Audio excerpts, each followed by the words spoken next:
What's going on is Anton from AntonDaniels.com. I appreciate you guys for continuing to rock with us. Thank y'all for tuning in for another edition of the Millionaire Morning Show. I am your host, Anton Daniels. What up, what up, what up, what up, what up? It is Monday, July 20th, 2025, year of our Lord.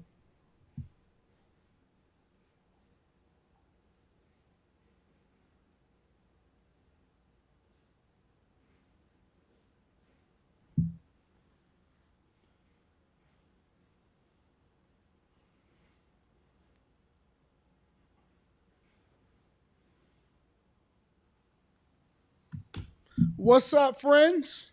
How y'all feeling today? What's going on? What's up, K Cooper? Beans and Greens. AR is back. TM Speaks. What up, though? Coach Chris. Jesse Xavier. Phoenix. What's happening? Shreese, I see you. Vito Royale. What up? Pint for Pint. Terrible People Podcast. Mario, what up, though? I appreciate you. Walk on Wood. What's happening?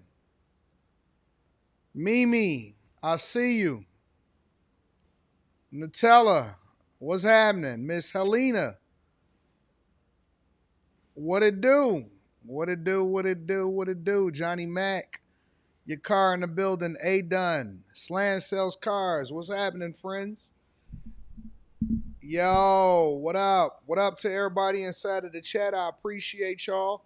It is meetup week. It is meetup week, ladies and gentlemen. And so all of y'all, I expect to see most of y'all.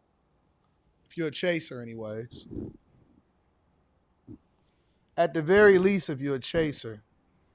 Get that right. I expect to see most of y'all at the meetup this weekend in DC. So one of the things that I like to do is I like to make sure that there's no dusties that is going to be there. In order for me to do that, I have to take certain steps and certain tactics to ensure the integrity of the event. So what do I do as a result of that? One of the things I do is I don't actually release the exact location until the week of. That way, if anybody was to drop out of the Patreon, or if they was looking to get some insight from somebody else that was in there, or there was all of that type of stuff, then we can prevent that. So the actual location is going to drop today. Then we have a Patreon live stream tomorrow, and then we go from there. All right. So officially, we are going to do DC this week, this Saturday. It's going to be lit. Then we going to Dallas in September. So that's going to be dope. And then we going to go from there. All right? How y'all feeling? How was y'all weekend? How was y'all weekend? How's everything going?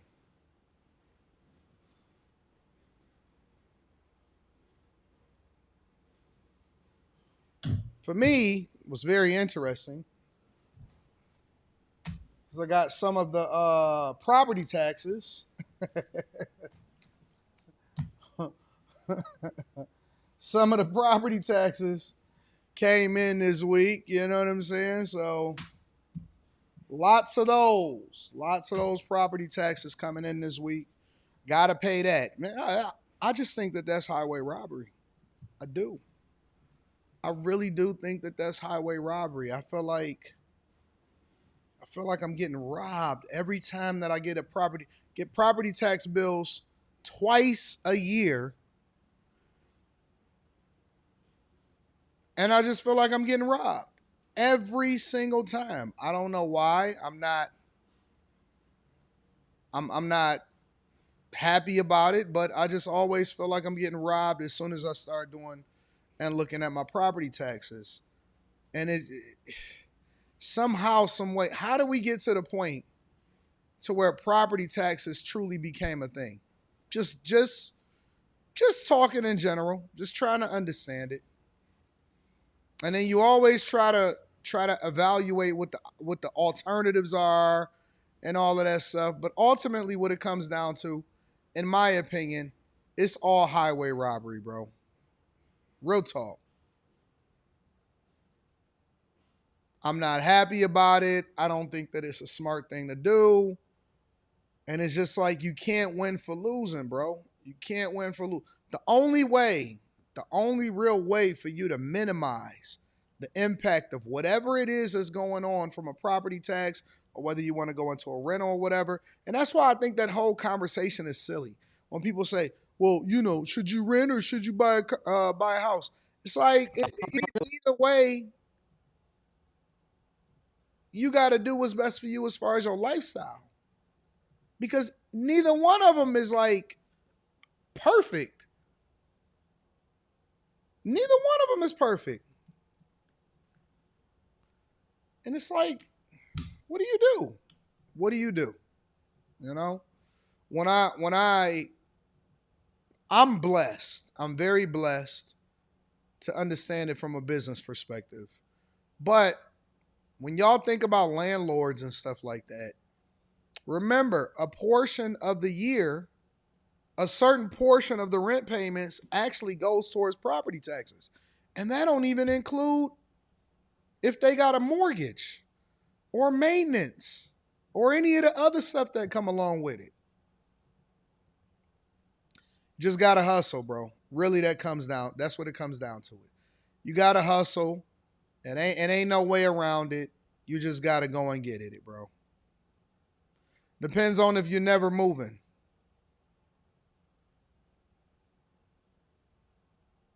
Puerto Rico has beaches. You have snow. I'm not a fan of Puerto Rico like that, but man, I have to go in front of the appraisal review board this year to protest. Sheesh. It's Monday and I don't want to go to work, but I'm going to collect my coins for the day. You will never own a home all the way. I'm good. Have y'all ever been to Puerto Rico? It's not the most ideal. Nostalgia Queen TV says, morning, went to see the Odyssey this weekend. Woo, make sure you check it out. It was unbelievably good. I went and seen the Odyssey yesterday myself. I did. I went and seen it. Slimmy went and seen it.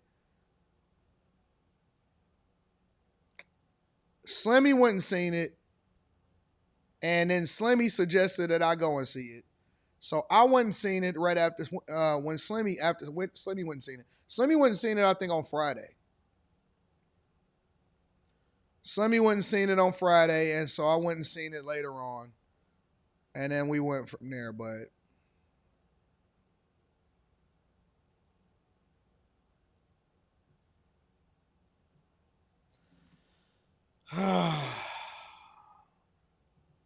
I'm not a fan of PR either. Listen, man, listen.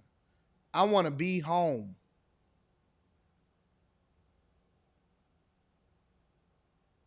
I want to be home. I'm not trying to go nowhere. I don't want to move nowhere. I don't want to do none of that. I mean, you'll do what you have to do. But I want to be home. I am not trying to be out nowhere where it ain't ideal for me. That's not fun.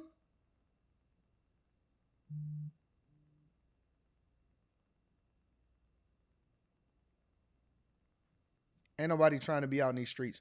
I heard that it was a bunch of different signings and it was a bunch of different stuff. People are moving their platforms and stuff like that. That's what I heard. I heard that everybody was lots of stuff happening, lots of things popping off, lots of things going down. I heard it was I was able to actually find a lot of information.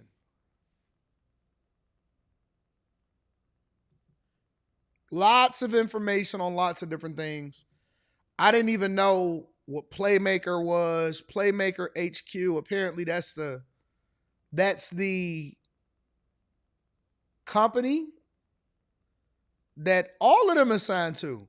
Shannon Sharp, Shaq's podcast, Gilbert Arenas. Well, Gilbert Arenas now took his platform over to Playmaker. All of them. It's a bunch of different platforms that, a lot of people are a part of. I'm learning a lot. I'm learning a lot. Lots going on out in these streets.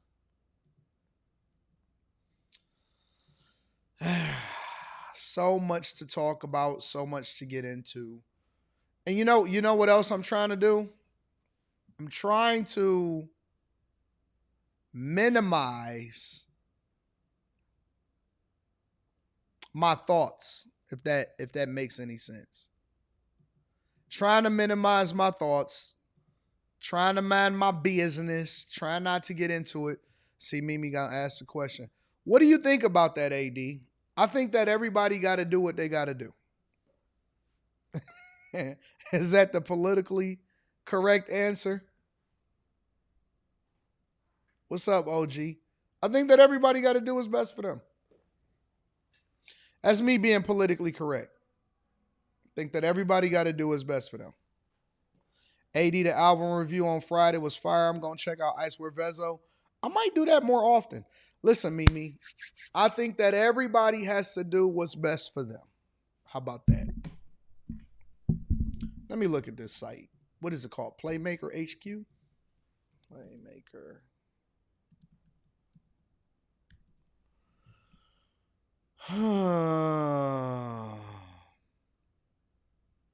I'll show it to y'all. Let me show y'all. K. Cooper said, what's wrong with them doing that? I didn't say anything was wrong with anybody doing anything. So Playmaker is apparently a bigger company that's owned or that operates in a completely different country. That's the big podcast with Shaq. This is Club Shay Shay on it. Roommate Show. Nightcap is also on there. The Get Got Pod. No Files Given. So they basically are marketing to former or current or former NBA players. And they all got the same, it looks like they got the same editors. Like if you look at it, so look at this. Right? See it? Now let's go up. Now look at that one. Look at that one.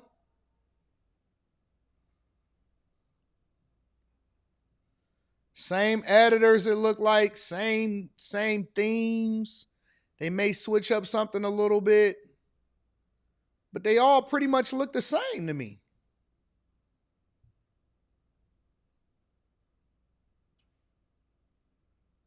Am I off? There is no originality.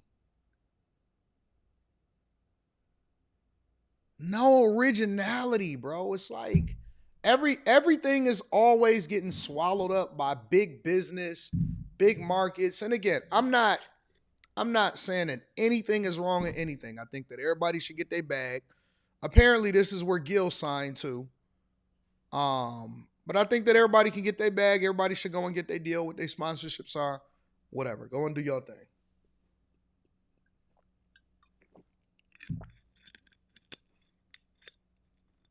It's a factory. I feel like we can beat them. As far as like big corporate. Am I off? I believe that you can do it without corporate. You can do it without that. I don't know, man. You know what? I come from the old school. I come from a space where I grew up watching YouTubers that did it on their own time, that did their own play. And a lot of them got way richer and more successful without the machine. Now, I get it. You know, it's a lot of people that have a whole lot of stuff going on all at the same time. And it kind of reminds me, honestly, it reminds me of the record industry. It reminds me of the record industry. It reminds me of what we seen in the record industry. It's a lot of people that go and get a deal. Everybody want to sign a Universal. Everybody want to sign the Def Jam. All the people want to do that. But then you see Drake, he trying to break out of his deal. And it's like, what do we learn? And then I also understand that there's a lot of people that are in the content game that need that infrastructure, right? They need the editors. They need that. They can't figure out where to find the money unless you get the sponsorship from somewhere. And so they need all of that. They need all of these people behind the scenes.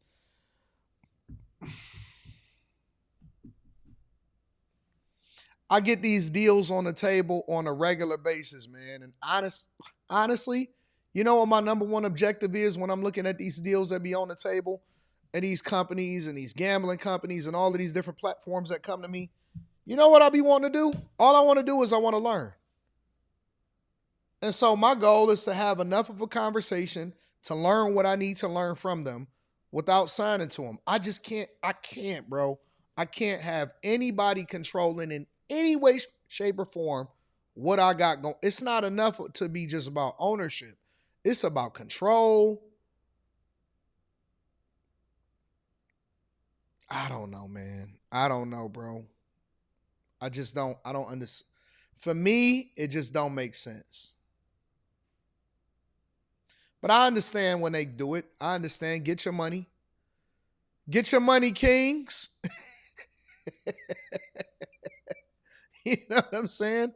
Get your money, kings. But, you know, I just think that I think you can do it on your own. Some people prefer to sign to a big label and other people prefer to do it on their own.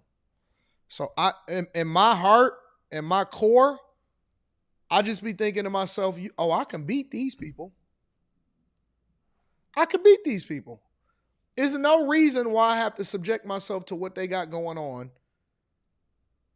and not beat these people. I can beat them independently. Independently, we can beat them. Why shouldn't we be able to? And I know what the play is. I know what the play. Hey, you know, get a part of this and then you be able to license it or sell it or whatever. Nah. My OGs is not the people that came from sports or entertainment or rappers or none of that type of stuff. My OGs is the OG YouTubers.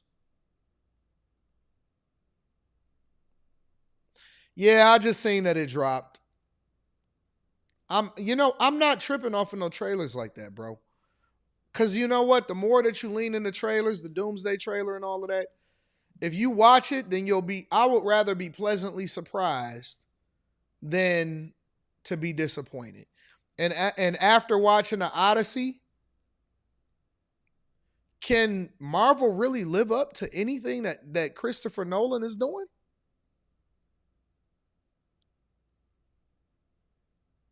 Somebody says if everybody was independent, Dolph wouldn't have been special. You sure about that? Because most people don't be independent because they can't make it on their own. That's the whole idea.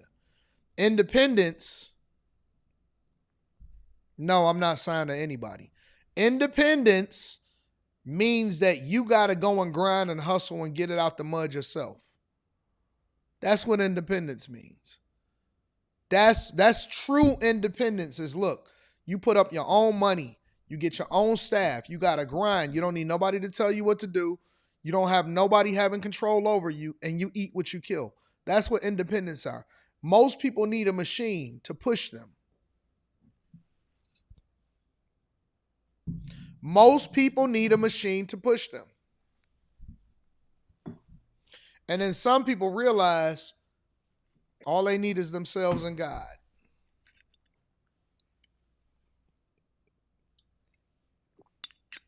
But very interesting.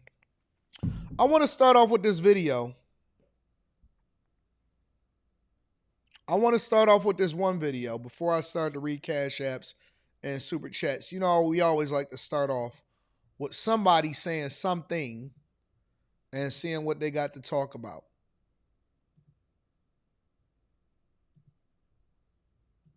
Hey everyone, I just got rejected from a deli position. I have 3 to 5 years worth of food service experience.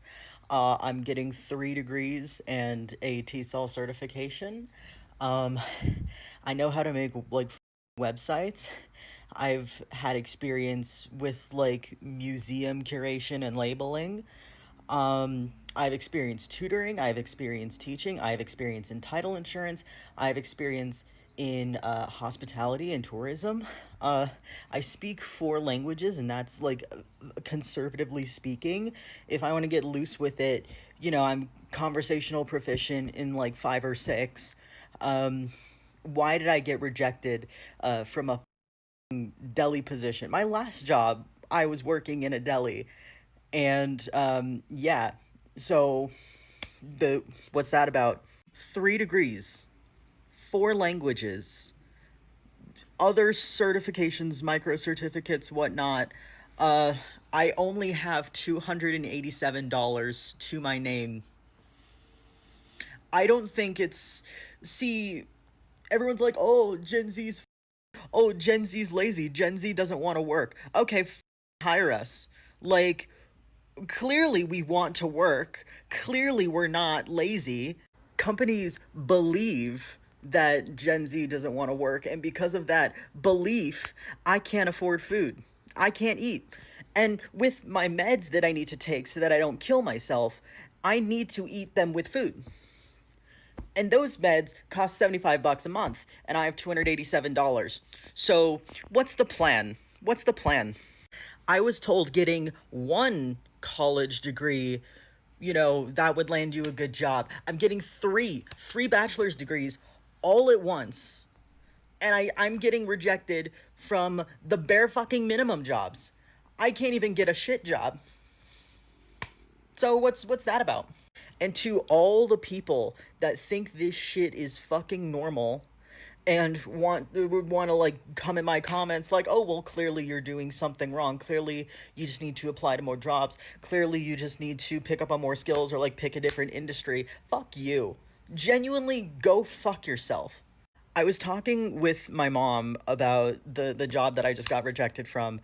Once again, my last job was a deli, and this was literally the exact same job that I had at my last job, which I was fucking excellent at. Right? I was talking with my mom about this, and she's like, "Yeah, maybe they thought you were overqualified." Okay, I still need to eat. I still need to pay my bills. I still need to take care of myself. You ever thought about that? You ever considered maybe that I need to buy food? Doesn't matter if I'm fucking overqualified, which also that's a bullshit reason. Oh, you're overqualified. That's a load of bullshit. I don't buy it for a single second. So yeah, if there's any boomers that are like, oh, Gen Z's lazy, 3 degrees, 4 languages, multiple other certificates, experience in many different fields, applying to a shit ton of jobs. And also, I did everything right. I took out my piercings, I dressed up nice, I went to the interview, I took notes, I prepared questions. I even like followed up and I like gave the deli a call and I was like, hey, like I followed up, point being. I did every single thing right that I could in that situation. So, fuck you if you think it's my fault that I can't afford food. Fuck you. Go die. Consider the following: go kill yourself. Anyways, that's all. Just wanted to rant about how I'm getting 3 degrees and it doesn't guarantee me any sort of good livelihood or anything. Just wanted to rant. That's all. Ciao. So,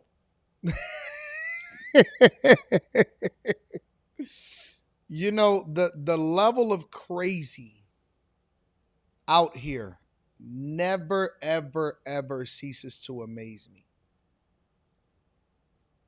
never ever ceases to amaze me. I remember this one girl, on the flip side, and then I'm gonna come back to her sentiment.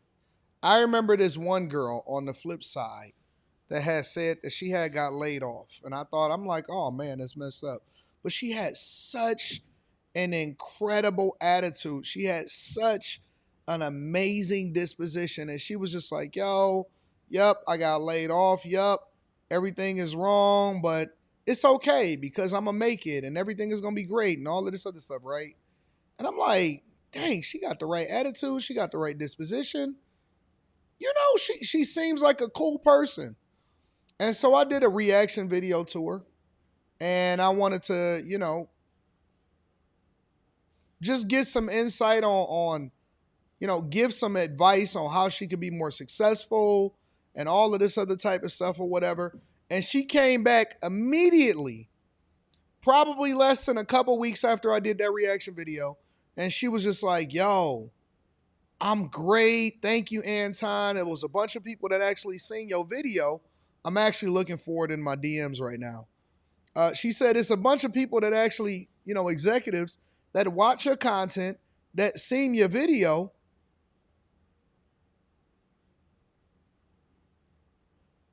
and I wind up getting a new position. And I thought that was incredible, man. I really did think it was incredible. Let me see if I can find it.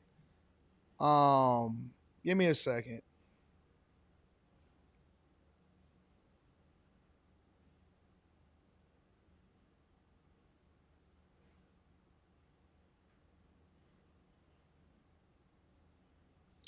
But my point that I'm making is that your attitude before anything, your attitude is going to be one of the biggest impacts and plays on if you wind up getting the positions or if you wind up getting the opportunities that you think that you want. Your attitude is going to determine between whether you get success or you fail miserably. Happens every day. I see people crash out every day. I see people mess up every day. This woman just came on the internet and said, y'all can go and kill yourself. What? What do you mean you can go and kill yourself? What does that mean? I tell people all the time, I said the first thing that you should do is that you should actually go and research the person. And when I coach people, it don't matter who it is. I say, go to their social media. I don't care if I'm talking about a relationship. I don't care if I'm talking about a job. I don't care if I'm talking about a friendship, somebody you just met. When y'all meet people today, look, we've graduated. You probably have about a 65% chance of being able to see them say what they really think on social media. When you meet a person in any capacity, whether you're hiring them or they just cool, and y'all are keeping in touch for whatever reason, you have about a 60 to 65% chance, because some people are still, they just ghosts.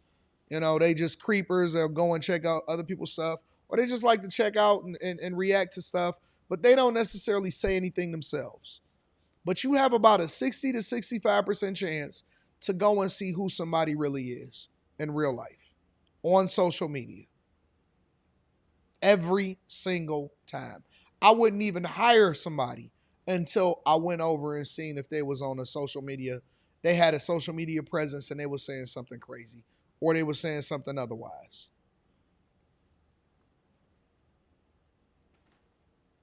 I wouldn't. In this woman's instance, let me break this down from a couple different perspectives.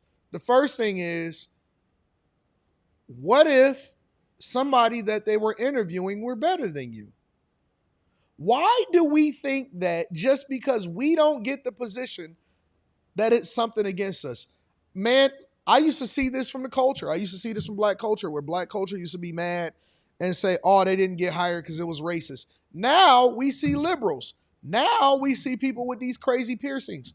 Now we see people with a bad disposition. And it don't matter. You could just be a white woman and you feel like you're being discriminated against because they didn't hire you. Y'all do know when they post these positions, there are other people that are also interviewing for these positions, right? Secondly, nobody cares about whether or not you built the website before. If you're going for a deli position, nobody cares if you are going for 3 degrees if you're working for a deli. Nobody cares if you can get busy, maybe with up to 6 languages, if you're working for a deli.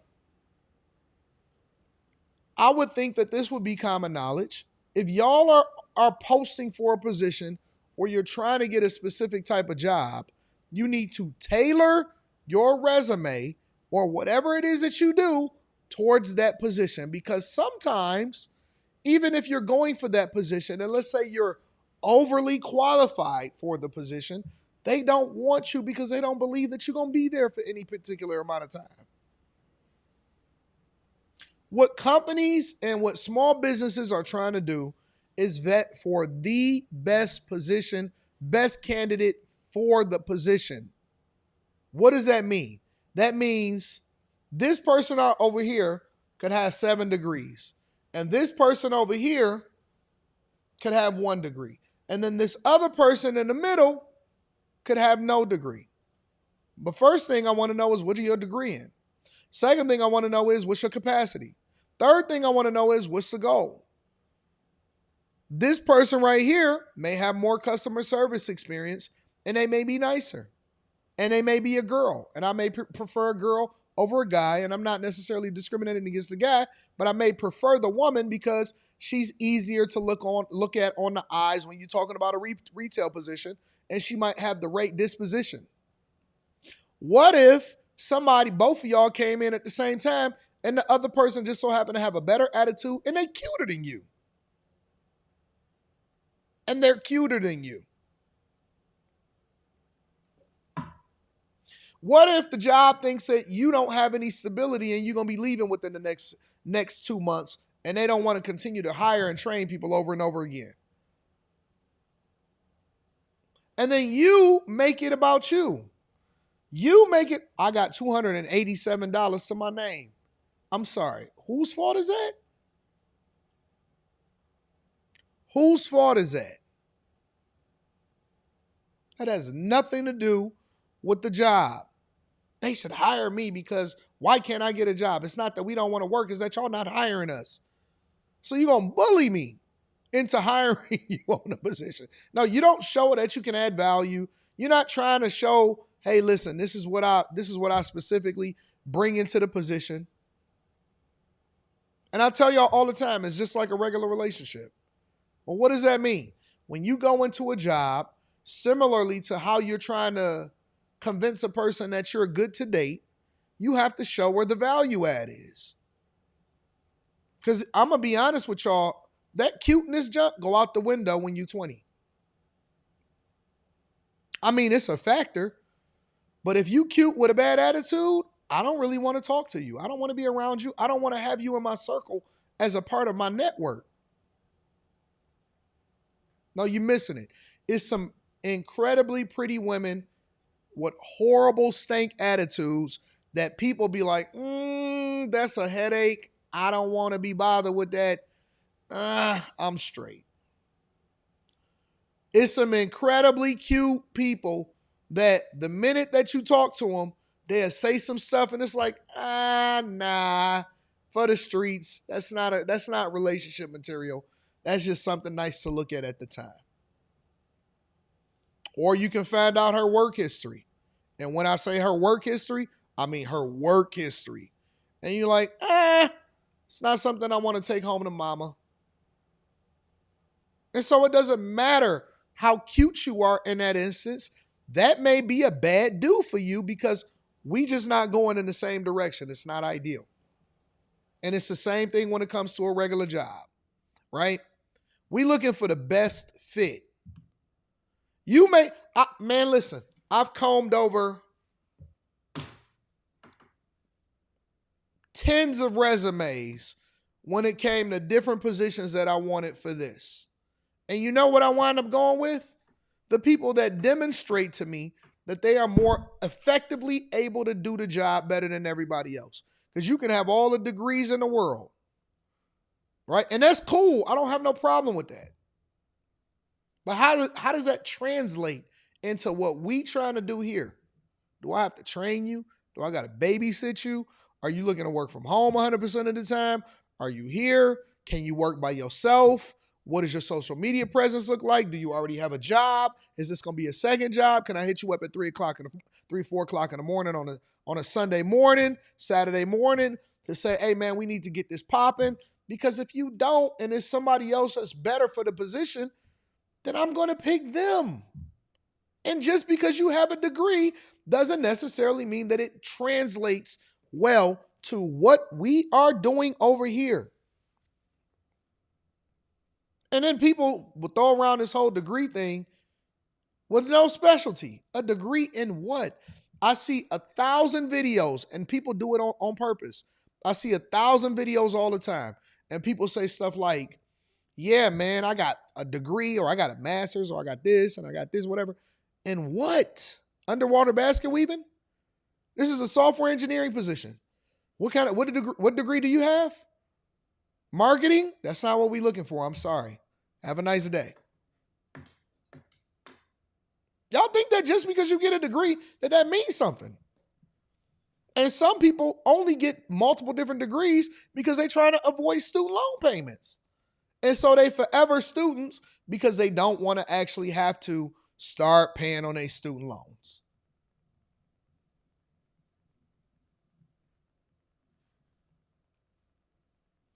I got people on my team that got degrees. I got people on my team that don't have degrees. I have people on my team that's just been with me for a long time, and I got people on my team that I just met. It depends on what I'm looking for, and it depends on the fit. And so y'all have to, for those of you that are smart, you have to start tailoring what you're looking for to what they are looking for. I'm going to start treating y'all just like the women that say that they leave good men. Oh, he's a good man. He's just not good for me.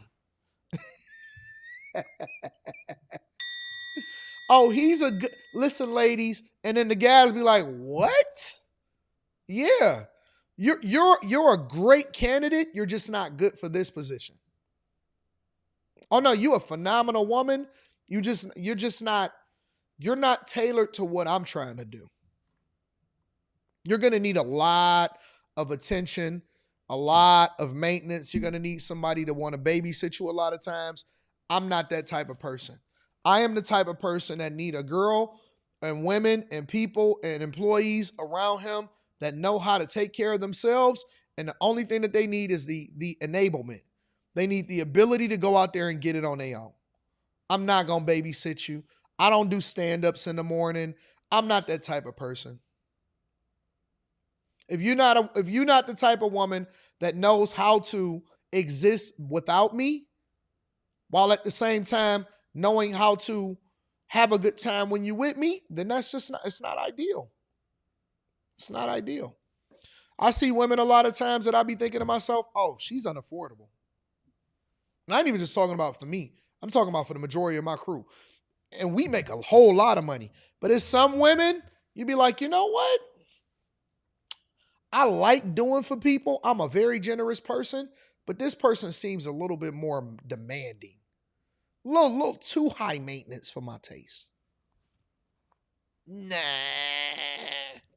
We don't want that type of energy around us. We good. Depends on what you're looking for. Now, you can't turn around and get mad and say, I'm more than qualified for this position.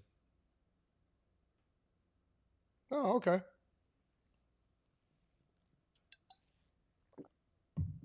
When y'all go for these jobs and y'all don't get hired, you sound just like a bitter person that didn't get picked in a relationship.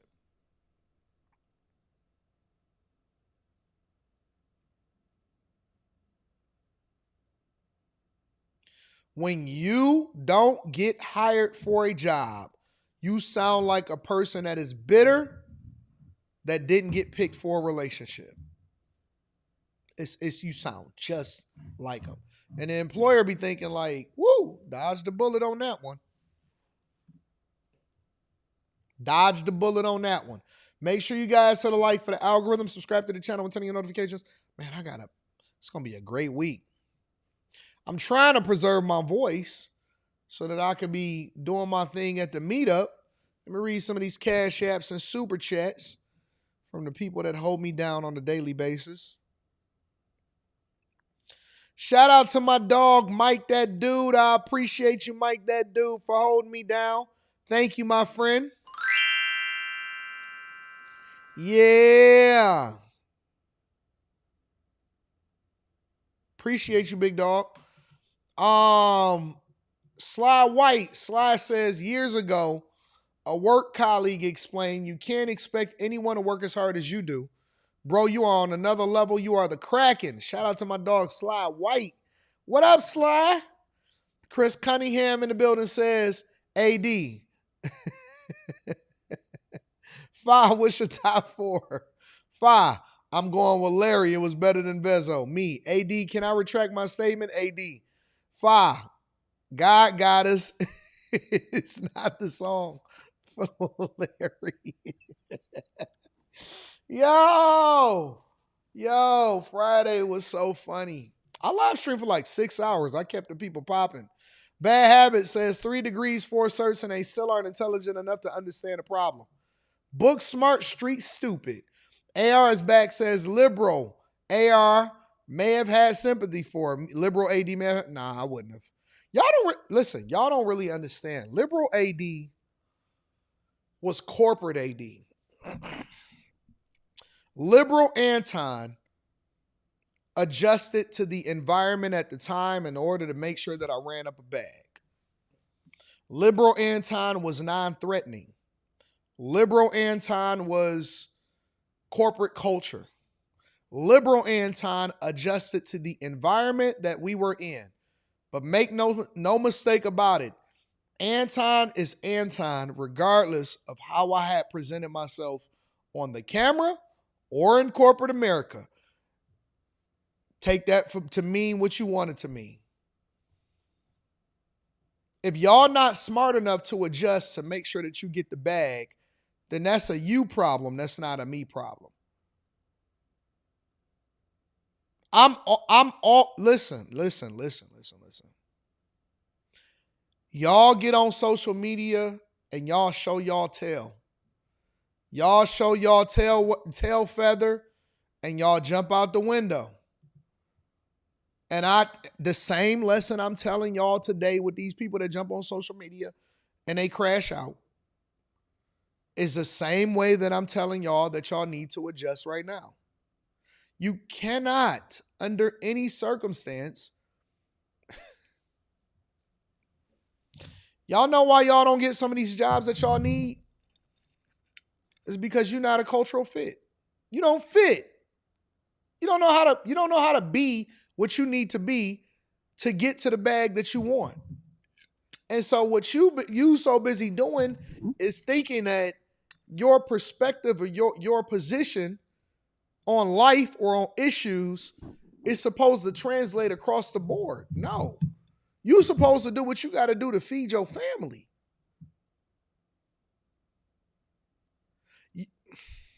You have to do what you have to do to feed your family.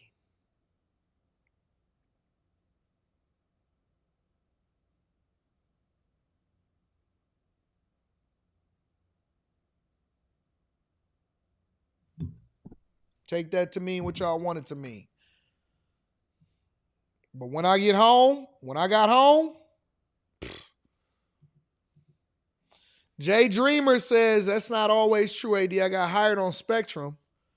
Was late 5 minutes on the first day and they told me to reapply. Then I got an email saying they were going with other candidates.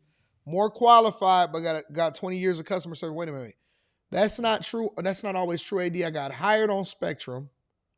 Was late 5 minutes on the first day and told me to reapply. Then got an email saying that they was going to other candidates more qualified, but I got 20 years of customer service.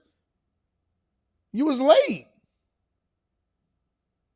Did you miss that part?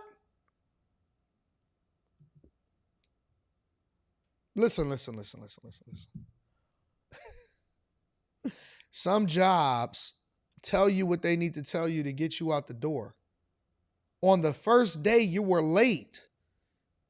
That throws out any 20 years of customer service. It doesn't matter how much customer service you got. The reason that they told you to reapply is because they wanted to amicably get you out the door because you was late on the first day. How were you late on the first day?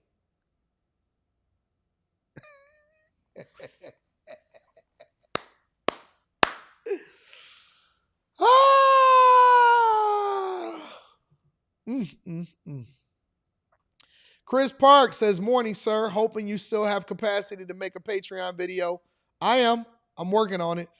On controlling the costs within your business. Also, in your restaurant, how did you deal with bad employees and customers? Did you ever fire or ban a customer? No.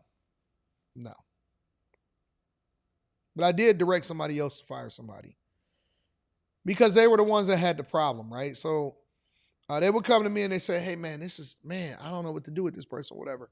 And I said, well, what do you think that you want to, what do you want to do? I want to get rid of him. Well, then get rid of him. Get rid of them. I never banned a customer. No, for what? You just set the standards, and if they can't meet it, then they're not gonna buy whatever it is that they don't want to buy, right? I tried to be proactive in hiring the right people, but once people did something that they wasn't supposed to do, they fired themselves. That's the way I look at it.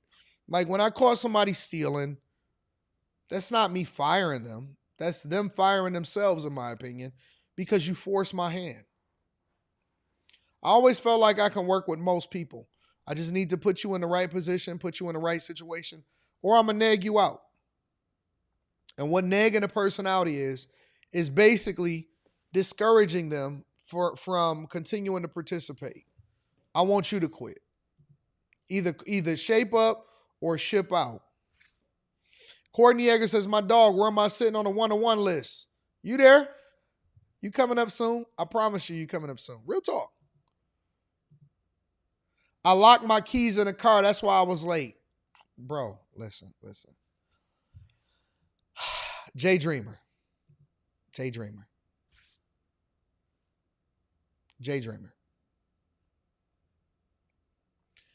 Nobody cares about your excuses.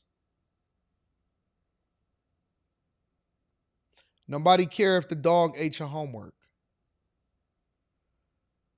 You a grown man. Nobody cares about your excuses, bro. They don't want to hear that.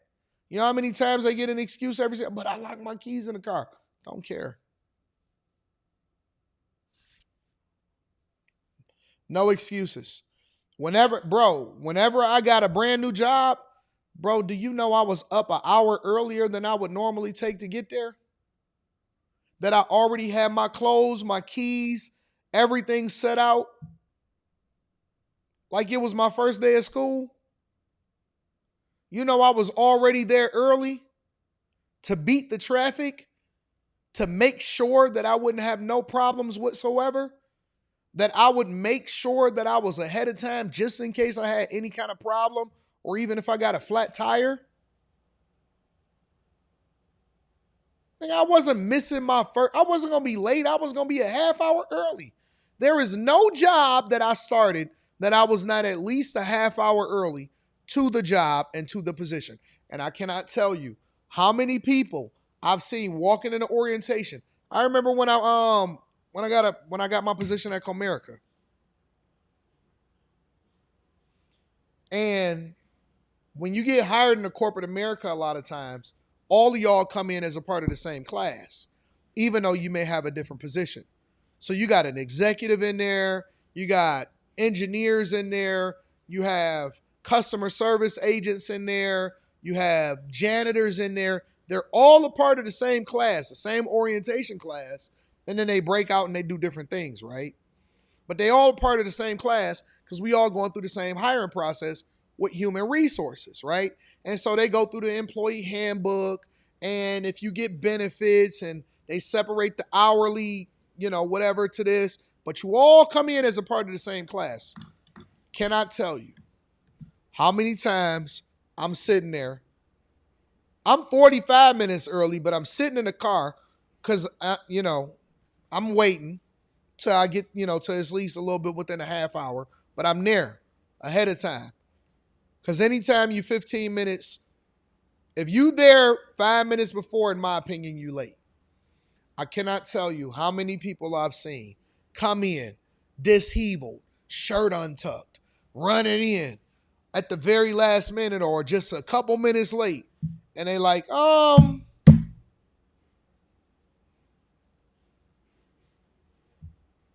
to get you up out of there. No excuses. No excuses. Bro, if you fumble one of the biggest opportunities of your life to be able to feed your family, you're not serious about the job. And I can pretty much guarantee that you're going to be problematic when you get to the job. That's basic adulting 101. We shouldn't have to tell you to be 30 minutes ahead, 15 minutes ahead of time. Crazy. It's another video I'm going to do tomorrow about a woman that failed to turn in her paperwork on time. Said, what? Insane. Come on, man, no more with the dog ate your homework conversations. You should have known. You should have knew better.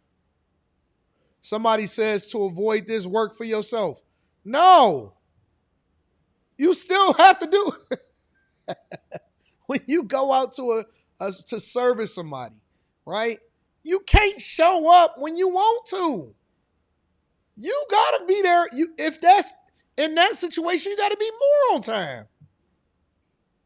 Why do y'all think that it's okay for y'all to just do whatever it is that y'all want to do when y'all want to do it? You think you can open up the store late if you run your own spot? You willing to miss customers? Y'all crazy. I honestly, I'm just convinced that y'all are out of y'all minds. Real talk. People are out of their minds. They just crazy. They crazy in real life. Make sure y'all hit a like for the algorithm. Subscribe to the channel. Turn on your notifications. We got the the Patreon meetup. Patreon meetup this week. Today I'm updating the Patreon with the exact location, time, location, dation, all of that. Some of y'all already know it, but got to make sure that we kept the Dusties out. So if y'all not a part of the Patreon, link is in the description as well as pinned to the top of the chat. They still late as an entrepreneur. That's crazy. That's crazy. All right, I want to get to this local story first of, you'll see. Video from inside a Metro Atlanta convenience store. Look at this. Police say a woman's ex-boyfriend shot and killed her in the store. We first brought you the story as breaking news on Channel 2 Action News this morning when we took you live to the scene along Mountain View Road in Hall County. That's where Channel 2's Susan Hendricks joins us live at the store. Susan, you're learning more about that victim. Yes, her name is Tia Keith, Karen. It was 9:30 that she pulled up here to the store behind me, went inside. She's a regular here, by the way, at this convenience store. Went inside to grab something, comes out. Her ex-boyfriend is in her car. Shots are fired. She runs back inside, and the surveillance video shows her running towards the bathroom. Back to a bathroom, and she falling on the floor. He another 4 or 5 bullets. Farouk Khan, the owner of the convenience store, describes what he saw on the security footage as he watched in horror from home. First bullet he already did outside, and she running go inside. After hearing gunshots, you see the clerk look around the corner. He picks up the phone, calls 911, then ducks behind the counter. She's a customer. My wife watched the video. Is my regular customer. She work on the salon. She work my very regular customer. She coming twice a day. Word of the shooting reached her family members, who immediately drove to the site of the deadly shooting before heading to the victim's hair salon. And I'm on my way to her salon now to put a sign there because I don't want anybody to think that she just didn't show up.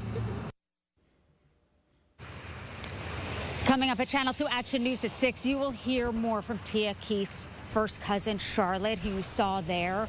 What Tia was like as a daughter, as a sister, and as a first cousin. Live in Henry County, Susan Hendricks, Channel 2 Action. I keep telling y'all, and I keep, how many examples do I have to provide for y'all? How many examples do I have to provide for y'all before y'all wake up and y'all say, you know what? Anton is right. Anton is right. Fellas, first of all, before I even start to deep dive into that, let me address y'all for a second. And I'm not even going to address y'all from the lens that y'all think that I'm going to address y'all. I'm going to address y'all from a completely different perspective. Men vet women according to the men that they associate themselves with, because they will get you jammed up with an ex-boyfriend that's trying to take their head off. Y'all wasn't expecting for me to say it like that, did y'all? Men, be careful the type of women that you associate yourself with, because she may have an ex-boyfriend that wants to take your head off.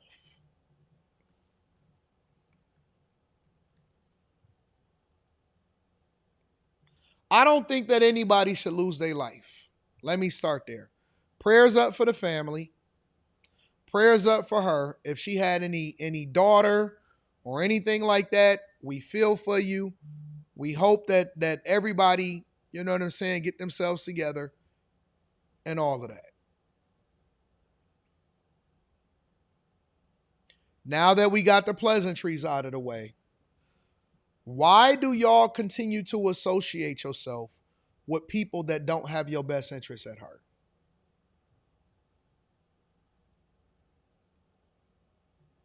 If he was sitting in your car, Kay Cooper says, Crazy X, this isn't her fault. No. You got it all wrong, Kay Cooper. It isn't her fault that she died. It isn't her fault that she was taken out. It is not. I don't believe that anybody should lose their life just for the sake of losing their life. But it is your fault who you choose to associate yourself with. I'm sorry. I'm not going to sit here and remove responsibility.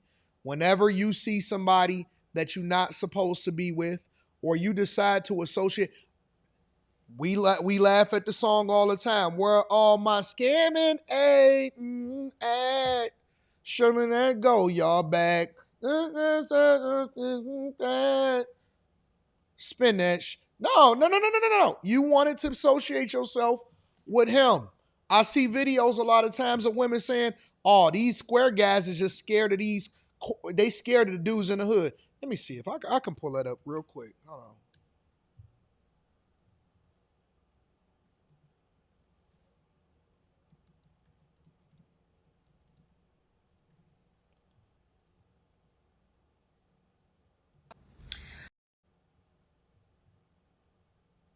I don't know. I know, because I know I could pull that up without even thinking twice. So I could get on this app, right? And I could be like, yo, her niggas I can't pull it up. It's too low. So all right, so shorty came. So Forget the audio. Look at the title. Forget the audio. Let's just look at the title alone. Men who hate hood dudes are scared of them. Look at the title. Forget anything associated with the whole situation, right? Men who hate hood dudes are scared of them. Are men that hate hood dudes scared of them, or are they smart enough to not associate themselves with thugs? Are they smart enough not to associate themselves with guys that be in stuff that could possibly get them killed?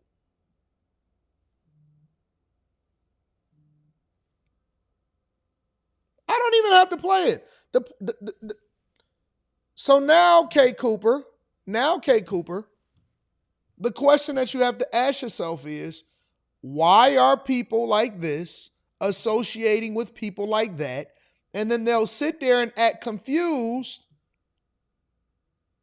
when a store clerk is peeking out the door trying to figure out why you got somebody trying to kill you.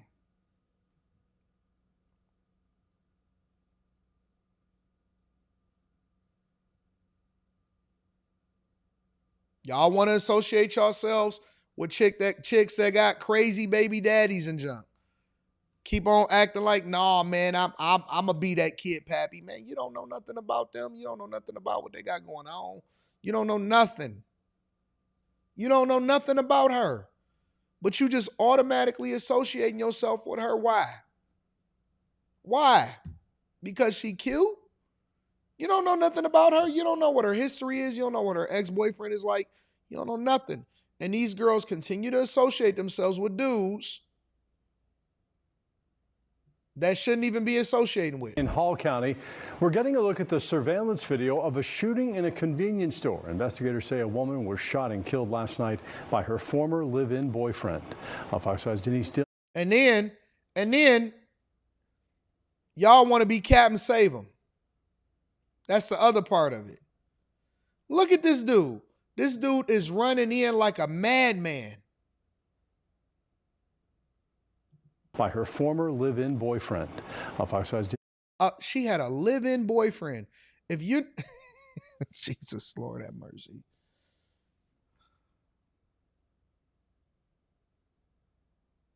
A former live-in boyfriend. Bro, if this is not problem, if that sentence itself is not problematic, I don't know what is. Not married. He living with her. They just boyfriend and girlfriend, former live-in boyfriend.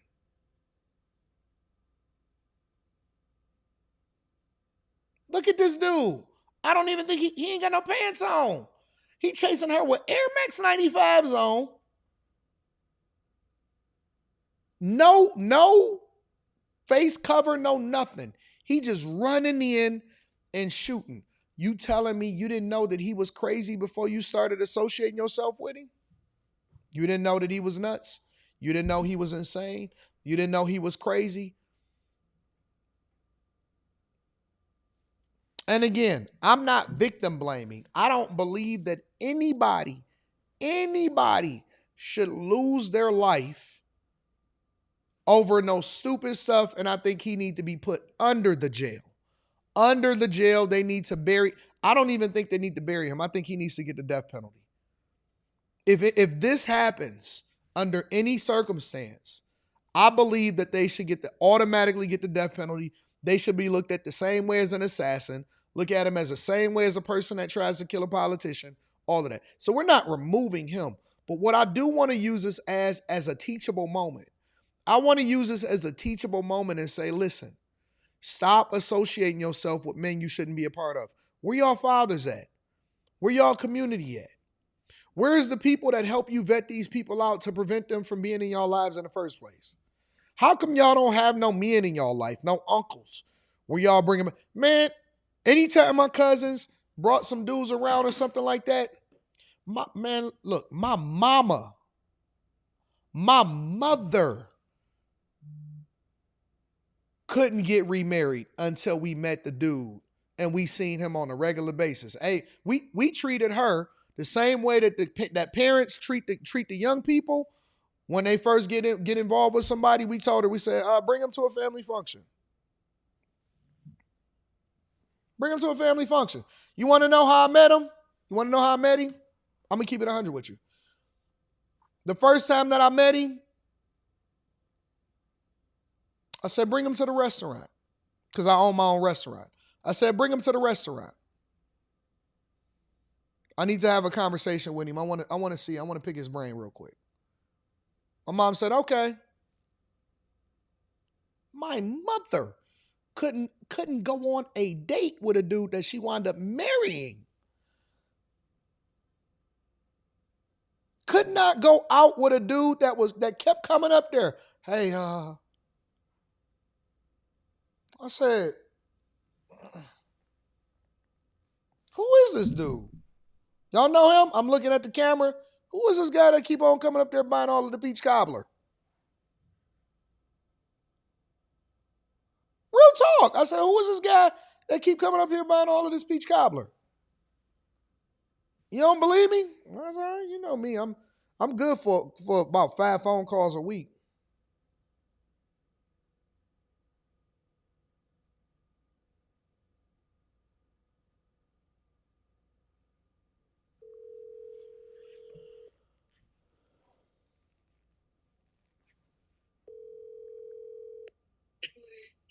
Hello, Anton Daniels. What's up?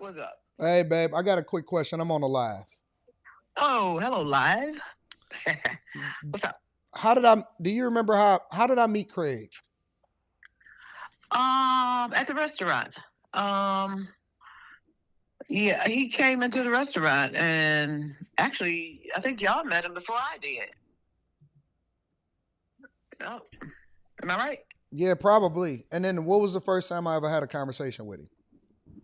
At the restaurant. And you was telling him not to marry me because I was crazy. How dare you? Even to this day, how dare you? But he was a good guy. He was a really nice. 7 years later. He was a really good guy. So, all right, thanks. That's all I wanted. Okay, babe. Bye-bye. We didn't play no games. We ain't play no games. I was sitting there talking to him. I said, you too nice of a guy.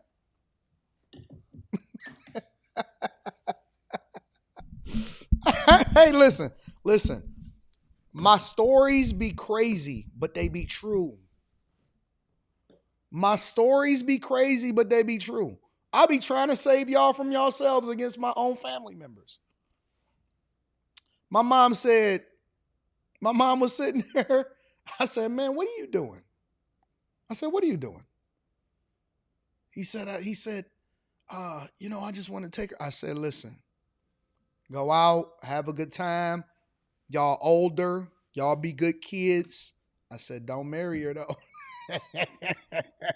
I said, what you doing? He said, I'm ready to be married. I said, all right. Don't come to me asking what did I get myself into later. That's on you, big dog. But the point that I'm making is that there was always protection for the women. There's always protection for the women in the family. Always protection for the women in the family. We gotta make sure you got my name wrong, Roy. It's Lonell, L-O-N-E-L-L. My middle name is L-O-N-E-L-L. Anton Lonell Daniels. Anton L. Daniels. Not L-E-L-O-N-E-L-L. But again, the point is, y'all are out here getting with guys, and then they come out here and they try to take y'all life. And I don't see no men. Look, even if you go into this story, check out the story. It's the mamas. It's always the mothers. It's the friends. It's all of this stuff. It's always the mothers and the friends and stuff. They trying to figure out how to protect y'all from yourself. Shot and killed last night by her former live-in boyfriend. Fox 5's Denise Dillon is live in Hall County tonight. Denise, investigators have just given you more details about what happened there.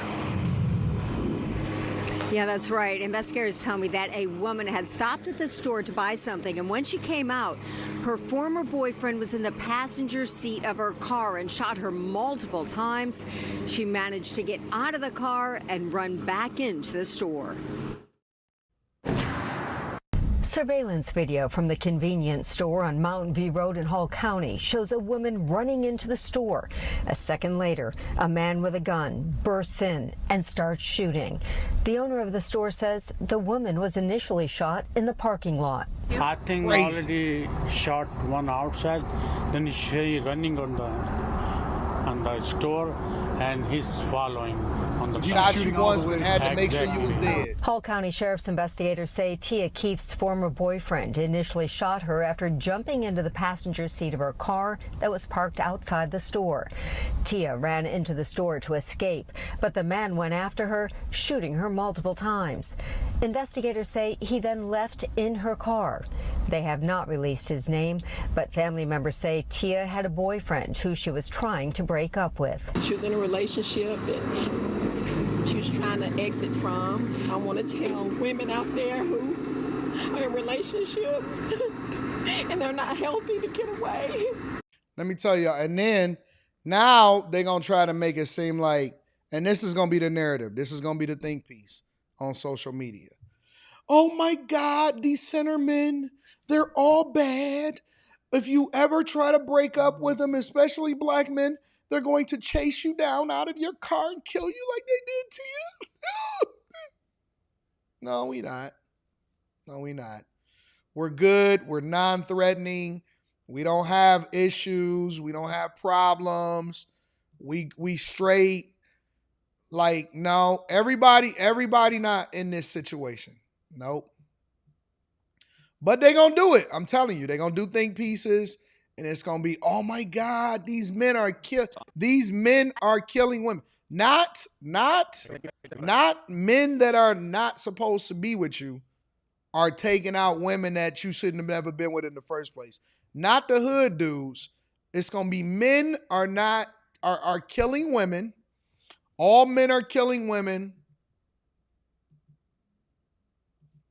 And this is why you got to decenter men. All they doing is giving themselves more ammunition and more information on stuff that shouldn't even be happening in the first place. Like I said, y'all shouldn't be with these people. Y'all should have been got out of this situation. But what do you want us to do? Make sure you guys hit a like for the algorithm, subscribe to the channel, and turn on your notifications. Larry Summers says, woke up this morning at 5 a.m. to watch the pre-market. At 6:40 a.m., I shorted the stock, made $3K. You need to be up and early, even when running a business. Shout out to Larry Summers. Scorpio Dre says, let them crash out. We need them to reveal themselves because the orcs hide in plain sight. Just don't be there when they do crash out. Shout out to Scorpio Dre. I appreciate you, big dog. I want to get to one more story before we start to get into the thick of things, into the meat and potatoes of life. Let me remind the people that we do live stream for about 4 hours. Around 4 hours. We start during the 9 o'clock hour, Monday through Friday. This weekend, we got the Patreon meetup. All right? Patreon meetup this weekend in D.C. If you are going to be there, I am putting an update to the location today. If you are going to be there, let me know inside of the comments so that I can make sure that you're accommodated. And yes, you can bring a +1, and we're going to have that popping. All right? I've been trying to avoid these stories lately because they've been coming out a lot. But I don't have any choice. Wyatt, I'm going to get there. This is at a local In-N-Out Burger.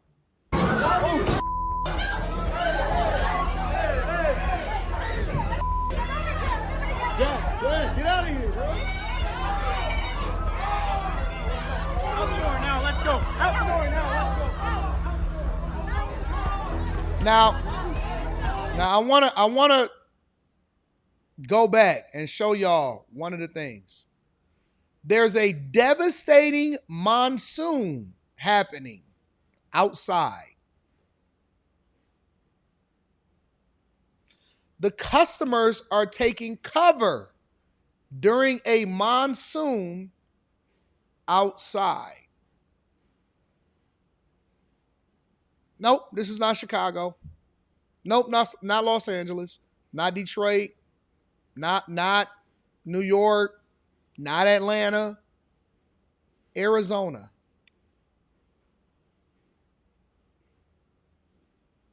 Arizona.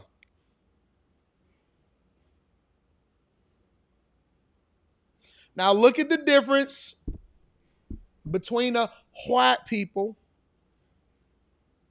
and the black people inside of an In-N-Out. If anybody has ever been to an In-N-Out, I personally like In-N-Out. If anybody ever been to an In-N-Out, even in California, they're super nice. Everybody, hi, can I help you? Do you want some extra? What's the name of that sauce? Whatever the smash sauce or whatever the sauce is. You want extra sauce? Okay, thank you. Usually I only go to In-N-Out in Vegas though. You know what I'm saying? If you want to jump off the strip, it's right before you hit Allegiant Stadium, right over there near the Vidara. It's an In-N-Out over there. It's dope. Not the one over there by the Flamingo, because you got to walk in there and do all of that extra stuff. But it's an In-N-Out right around the Vidara, right around, Allegiant Stadium, in between the Vidara and Allegiant Stadium. You can hit over there. It's popping, right? Good attitudes, no problems, no trouble. Listen to the white folks in this situation. Jack, get out of here, bro. Out the door now, let's go. Out the door now, let's go. Out the door. Let's get out of here, buddy. Out the door right now. We don't care. Doesn't matter if it's a monsoon. Doesn't matter what's going on out there. We're getting out of here. We'd rather be in a monsoon than being in here getting attacked.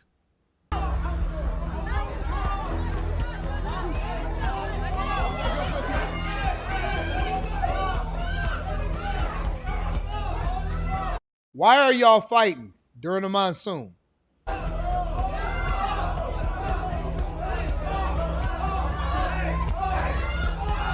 Why? Meanwhile, outside, this is what's... Why? Listen, y'all. Why we can't just get along? Why we just can't get along? You know what the scourge is on this earth? Humans. Because we have no ability to control ourselves and get along. Everything is a beef. Everything is a fight. It's up on everything. And everybody got to get it in. I don't understand it, bro. Why does everything become a beef? Why does everything become a scrap? Why does everything become problematic to where it's got to be, yo, listen, it's up from here on out. We got to go. Because it ain't even worth it, bro. It's not worth it. Even if you can get the best of the person, why even put yourself in that situation in the first place, bro? Why put yourself in a situation where you're going to get arrested?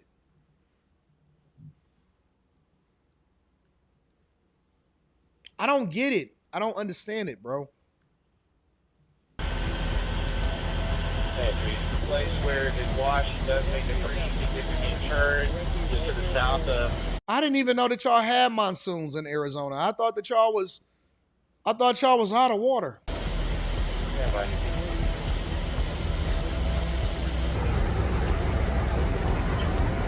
What's going on? Where's 1J Ben at? Is 1J Ben in the chat? Is J Ben in the chat? I thought y'all didn't have no water in Arizona. Where y'all getting these monsoons from? Who live in Arizona?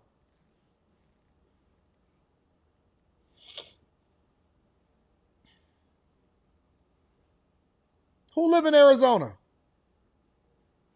110, 114 degrees, and y'all got monsoons, and y'all got typhoons out there.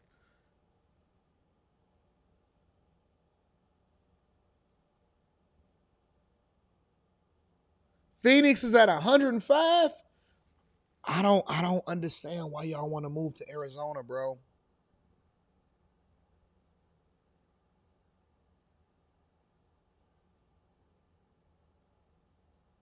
You in Arizona, Courtney Yeager, too? Why do y'all want to move to Arizona? What is so good about Arizona? Water is on the way.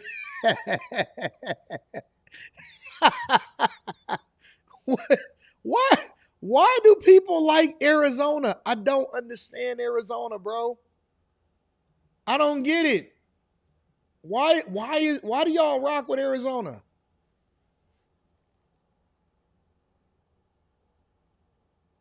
The weather is extreme. No. Y'all not gonna sell me on the idea that the weather is nice all year round. The weather ain't nice right now. Monsoon season is from June to September every year. It's very humid this time of year. And it be humid in Arizona? The one thing that Arizona had for itself going was the dry heat. Because when it's dry and it's not humid, it's not as bad.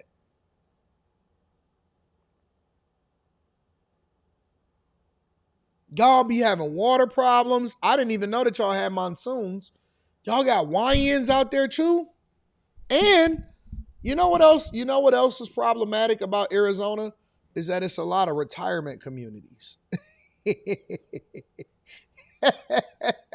It's a lot of retirement communities.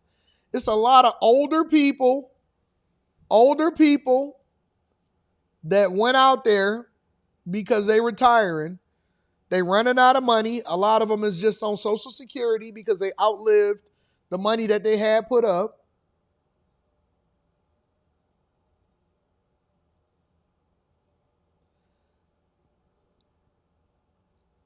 Arizona is more awesome than Cali. That's a lie. I don't believe that. I don't believe that at all. Listen. I don't like California at all. I'm not a fan of California, but it ain't no way in the world.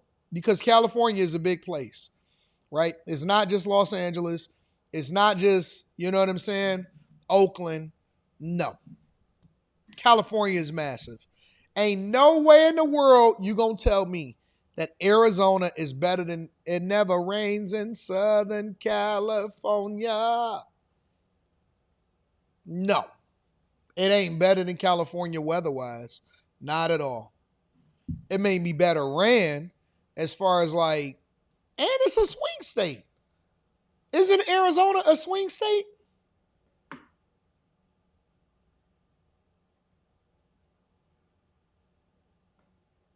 No way. Hell no. Nah.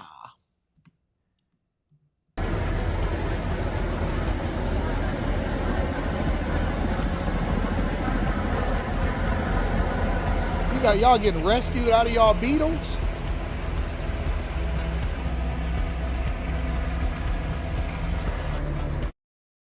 County community say that they are fed up with what they consider out-of-control pool parties. WJZ investigator Mike Helgren talked to the neighbors, and he has the homeowner's perspective as well from Catonsville tonight. We can't get to our homes. Lewd behavior. We have literally caught people on camera. We all have surveillance using the bathroom on people's private properties. They jump up on top of car. We have photographs of that. Some residents. Yo, we taking over the summer. For the 99 and the 2000. Girl, you're working with some magic. Magic. You know how the neighborhood, you know how you know when it's time to move? When you see somebody jump up on the hood and they start twerking. Girl, you're working with some magic. Magic. I don't care how manicured the grass is. I don't care how beautiful the lawns are. I don't care how quiet the neighborhood is. When you start to see people jump up on the hood, girl, you're working with some magic. And the chicks is walking on the concrete with no shoes on, you know it's time to move, bro. You a different type of hood. You a different type of rat. When you got on a swimsuit in the middle of the street and you're walking. Do you know how, bro, walking on concrete in the summertime with no shoes on is crazy. It's crazy. Walking on concrete, and then you start seeing them, they start having on only wife beaters. and they hood and they hat be up to the side with the wife beater on. Bro, concrete hurt. We, contrary to popular belief, we not Africans. We not Africans. We're not Africans. We don't have callous feet. The bottom of our feet it's not built like some of y'all's. All black people are not built the same. Some of us was born for a little bit more of a soft life. On Collinsway Road can't take it anymore and want pool parties at their neighbor's home to stop. Parties they say have drawn hundreds of people, sometimes 2 to 3 times a week since May. That's what I will be ultimately afraid of if I ever Airbnb. It's another reason why I never did the Airbnb thing. Imagine 150 people, streets full with people, with the car, after party at 8:30, 9. Look at him. You know how, look. They gonna keep them some sandals on. They gonna keep them some sandals on. Eat some strap-ons. They gonna keep them some Jesus. I think that Indians and Africans are single-handedly keeping open-toe sandals in business. O'clock, people come outside, they're drinking over here, they have big speakers, they're doing party on the street. It looks like I am in a club. Look at that! Look at that! Look at all of them kids out there. Oh, heck no. Tomorrow, I would have a for sale sign up in my yard. Tomorrow, I would have a for sale sign up. What people don't realize, right? Because I see my Indian brethren, I see my white folk out there, I see my black ladies out there. What people don't realize is that black fatigue and YN fatigue also is not tolerable from other black people that don't want to be associated with it.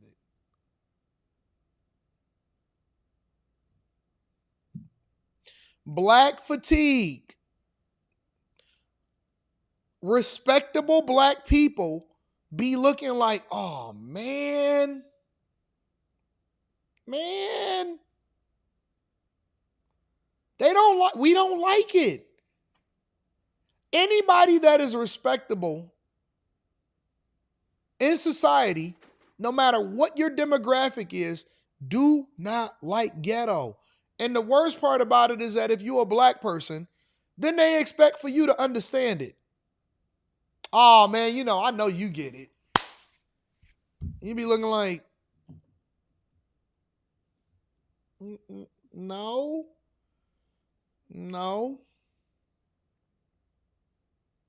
But they got money now. Listen, bro, listen. Human beings adapt. And we are no different than roaches, ants, and the very animals that we were supposed to be the stewards over, right? We adapt to weather. We adapt to environments. We adapt to politics. We adapt to any environment. We are the ultimate survivalists. And so, for example, you could be one of the respectable ones and you can get some money and you can take your family and you can be a good neighbor and all of that stuff. And you know what's going to happen? I will find you. They're just like General Zod. You can go to a whole nother planet. And just like they sent General Zod and them out to outer space, and he told Kal-El, I will find you. It's the same thing, bro. It's nowhere you can go where they're not going to find you. And it's only going to take a social media post or an Airbnb or for somebody to jump on the internet and say, hey man, it's popping over there. And they are going to find you. And they're going to come where you are. They're going to come where you are, bro. Listen. It used to be it used to be confined to a certain area. Not no more. Not no more. They popping up in your place, in your zone, in your hood. They coming to Arizona. They coming to every single hood near a city near you. Every one. And all of these municipalities are scrambling. They're scrambling. They're trying to adjust. That's why you want to know why you can't. Oh man, we can't do no Airbnbs in this city. We can't do no Airbnbs in this particular place. I heard that Dallas, and the majority of Dallas, that they banned Airbnbs.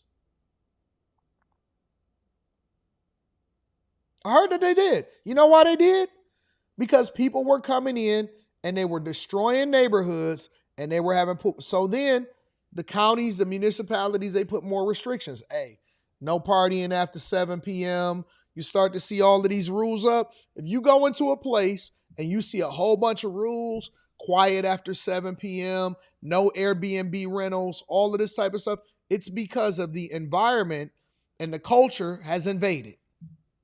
Every time. Back in the day, there was a hip hop group, 2 Live Crew. They would have these huge parties. That's what this looks like. It is completely outrageous that this gentleman is thinking that this is okay, and the owners of that property thinks that this is perfectly normal. This gentleman is Norman Johnson. He tells WJZ Investigates he's the friend and representative of the homeowner. He walked us into the backyard pool to show us the setup, and he had this to say about those who are complaining about the party. That's a stage, bro. That's a stage. You see that? That's the booth for the DJ. That's VIP right there. That's VIP. And so you put the lights up there, you put the DJ up there, you get some cameras, you start streaming. IEDEPEEEENT. Do you know what I mean? Nigga, they popping off. And ain't nobody gonna be in the pool. The pool is the backdrop. The pool is not the main attraction. The pool is just to put on the flyer, pool party. It's just an excuse to get people in their bikinis and in their trunks. But the actual party is by the DJ booth. Ain't nobody getting in the pool. Leave us alone. Stop sending people, calling police on us, messing with us, and we ain't doing nothing to nobody, man. Johnson tells us, hey, it's a porta potty in the back, y'all. Look at the backyard. Y'all want to know why they got HOAs? For this reason right here. This is the trade-off. So now, when you go and buy a house, you're going to have to start doing your due diligence. The reason why they have HOAs, the reason why HOAs came into existence is because of this right here. Is because they are able to write the rules of the HOA, and if you don't abide by it, then they can assess penalties. That's the reason why they got HOAs now. Y'all thought that HOAs was just for some random reason for them to steal some money. No, it's you. They got a porta potty in the backyard, bro.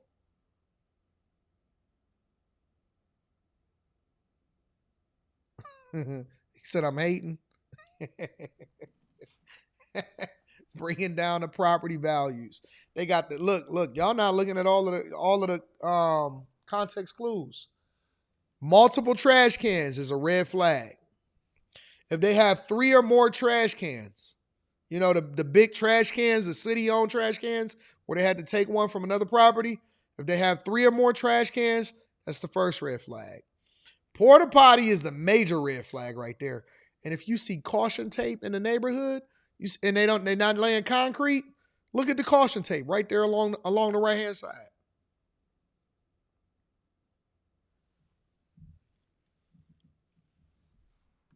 in his view, there's nothing illegal going on. A flyer for a party coming up this weekend says... I told you. What's the first thing that's going to say on the flyer? Pool party for Audie and Autumn. Don't be late. RSVP link will be in the caption. $20 tickets include food and drinks. 125 people. On July 19th. Hey, July 19th was popping.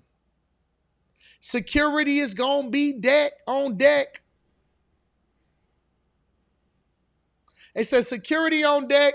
Hey, the girl in the pool party logo doing like this.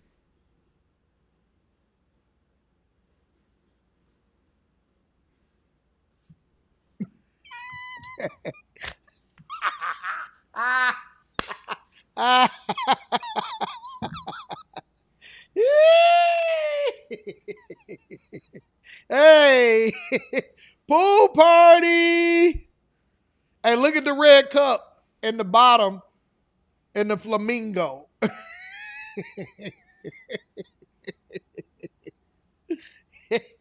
Walking on everybody's grass. Hey. Yeah. They can accept up to 125 people for $20 a person. This ain't no business, man. This stuff, whatever little money that they get, it provides food, it provides security and safety, and it provides maintenance to keep their pool, their tents, everything sanitized. They're not out here committing crime. Yeah, they may have a little hiccups here and there, but nothing that can't be controlled. Gotta watch these people. By great decisions, I mean bad decisions. Neighbors have recorded social media videos of the parties. Look at that, bro. They contacted their councilman, whose office tells WJZ Investigates he's looking at legislative fixes. Baltimore County Police say they started receiving noise complaints in mid-June. Their outreach team has been in contact with the property owner. Code enforcement did issue a correction notice to that property owner. Police say, in collaboration with our county and state partners, the department will continue to pursue all appropriate enforcement and regulatory remedies available under the law to address the concerns at this property. Why should we back down? We can scale down as far as we can reduce the number. We can do that because if that's their problem. I think it's more so they thinking that they don't like to see these kids come up in. They don't like them. They don't like what? And it's just insane to me that people are allowed to just use it and just really just bring us all down to our knees and degrade our community like this. With no end in sight to the controversy, it's going to be a long, heated summer on Collins Way Road. In Baltimore County, Mike Halgren, WJZ. Well, and that's what you're going to get. Make sure you guys hit a like for the algorithm, subscribe to the channel, and turn on your notifications. I couldn't, bro. I couldn't. Calling the police 24 hours a day, 7 days a week. Calling the police every single day. Let me read some of y'all super chats, see what y'all talking about. The same OGs you was talking about a few days ago. Killing the women. Hey, Wyatt, was I off? Was I off, Wyatt? The same OGs is chasing women inside of the gas stations and killing them. BFD says it's cheap. My bro pays $1,600 for a 5-bedroom house in Arizona. How are they making money? You got to train your soul, says AR is back. Nah, bro. We don't walk on concrete. 414 Shell Shock says it's your boy 45th birthday today and I'm at work. Why you mad? Wait. Shell Shock, do you know I've worked every birthday that I can possibly think of since I was, 18, 19 years old? You making money. You're making money. Bro, you're making money. What do you want to do? You want to be a baddie on your birthday? Man, we not women. We go and work. It's another day. And another day around the sun. Happy birthday, my friend. Don't say you at work. Bro, you should be thankful you got a job. Mr. Lot says, OG said this is not a party. It's a large gathering. Courtney Yeager Show says, I'm out here in Arizona. Yeah, man, I don't know how y'all do it. Let me head out to Arizona and see what y'all talking about, Courtney Yeager. I got to see what y'all got going on because I don't know how y'all doing it. I don't know how y'all over in Arizona just making it shake for a real one. Mr. Joe says Baltimore City needs to stop giving these YNs housing vouchers to live in the country. Sick of these YNs invading my neighborhood. No. No, y'all wanted diversity, equity, and inclusion, and you got it. All right. I want to head over to the administration. I'm going to look at this from a couple different lenses. The administration, and I like to call it this Trump administration in Iran. All right. There's an issue, a warning that has been issued for Americans to basically come home from the Middle East. Well, moments ago, President Trump posting to Truth Social with this message on Iran, saying Republicans should add Iran to the Russian sanctions bill. That's what Lindsey wanted to do, referencing the late Senator Lindsey Graham. It comes after the deaths of 2 American service members in Jordan. Mike Tobin is live in Tel Aviv with the latest. Mike.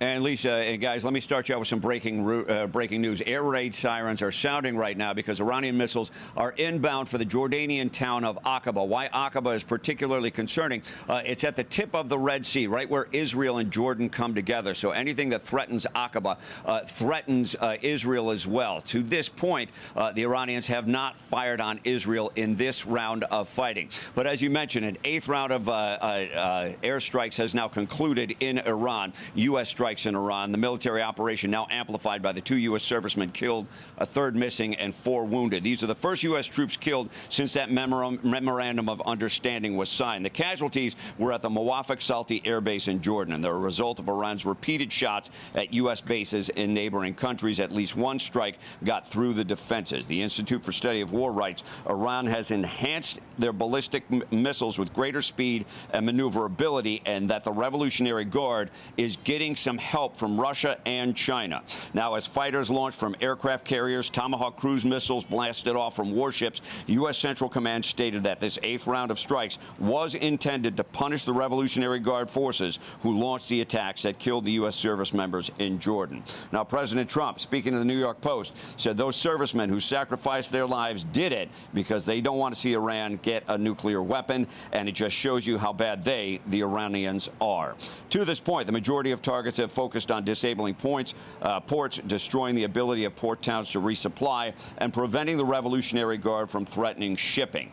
Dramatic evidence of that, a tower destroyed in the port town of Khabakar. The U.S. says the Revolutionary Guards used that tower to track ships and attack them in the Strait. Now, since this war with Iran began, 16 U.S. service members have lost their lives. 430 have been wounded. Guys, back to you.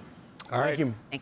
So at this point, the United States is actually trying to cripple the infrastructure over in Iran. All right. They're basically saying we're going to take a more direct approach to, and this is what the Trump administration is saying. He's saying, listen, if we can't get a ceasefire, we're gonna start bombing bridges. We're gonna start doing this. We're gonna start doing that. I know that Iran had targeted a desalinization plant over in one of these other Middle Eastern countries. But Trump is basically saying it's time to come home. We're about to get active over there. And I'm going to be honest with you. Well, first of all, I don't know how Russia is able to help anybody. I don't understand how Russia is able to help anybody.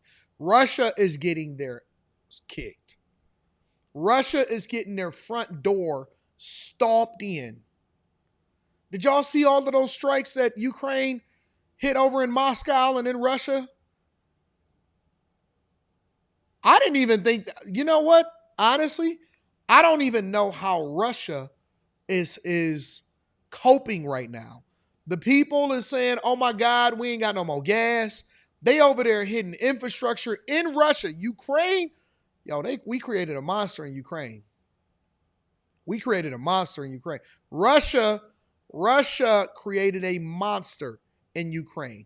They basically created somebody. Ukraine is starting to train other countries how to create cheap drones that go over water, land. I was looking at a documentary this afternoon or yesterday afternoon before I went over to the show to see the Odyssey.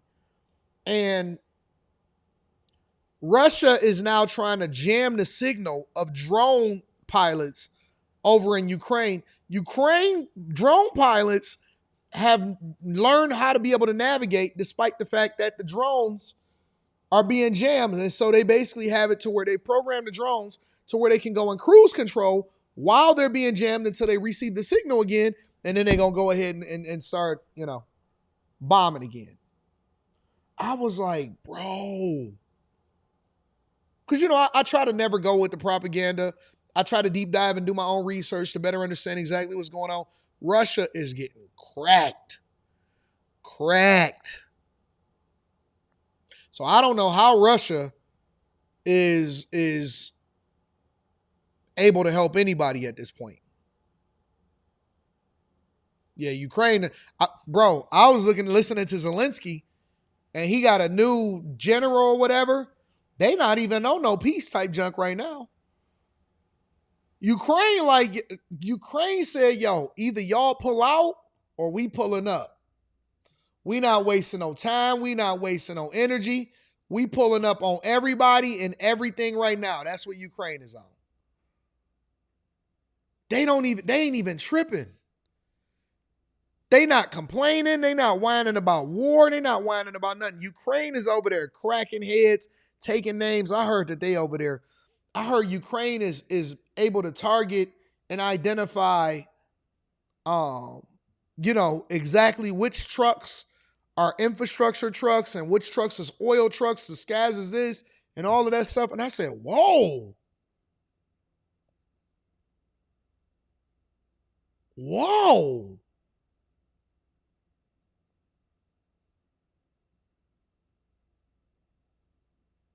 And they just out there. They out there showing off, busting them down, and cracking heads over there in Ukraine. Mike. Thank you, Mike. New details about the U.S. troops killed in the fighting there. At least 17 Americans have died since the war started. This weekend, CENTCOM says one service member was killed in northern Iraq while trying to detonate a downed Iranian attack drone, and remains have been recovered in Jordan amid the search for a service member still missing after an Iranian attack that left 2 others dead. And just moments ago, the Pentagon identified those 2 soldiers who were killed in Jordan.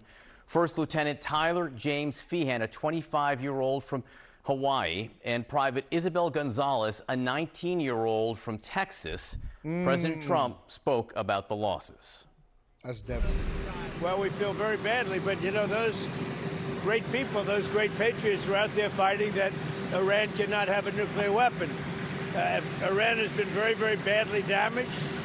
They've lost everything almost militarily. Let's get to Kevin Liptak live at the White House for the latest reaction from there. Good morning, Kevin. Yeah, this has been one of the deadliest stretch of days since this war began almost 4 months ago, really ratcheting up the cost for Americans, but also deepening the quandary for President Trump. And the death toll does appear likely to rise. CENTCOM saying that it's still working to identify remains that were found at the site of that attack on Jordan. Let me say this. When an American is killed,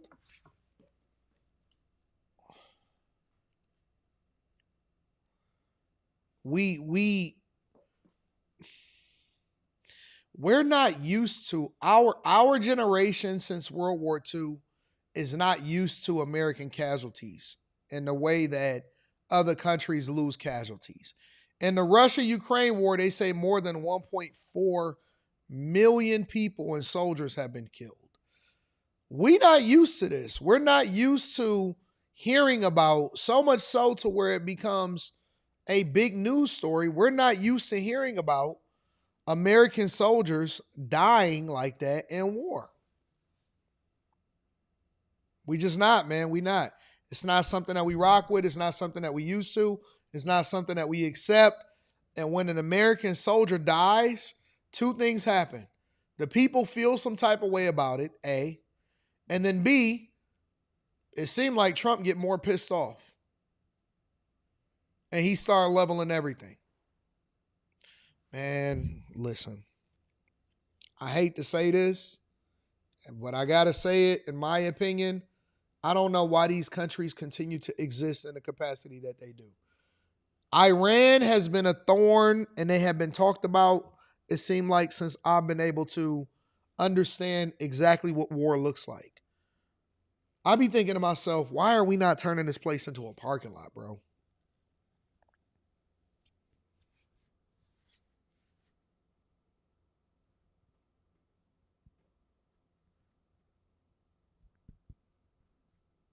Real talk. Based off of what they selling us, nothing good comes out of that country. And we just need to start leveling it. Come on, hey, soul. Y'all got to come with a different talking point. Y'all got to come with a different talking point, bro. You have to, even if you have that talking point, you have to be a lot more, because when I hear y'all say that a lot of times, I be believing that y'all just listening to something that somebody else says, and it's easy for y'all to say it. Y'all don't actually have a real argument. You don't know how to substantiate your argument. I feel you, but fill it out a little bit more.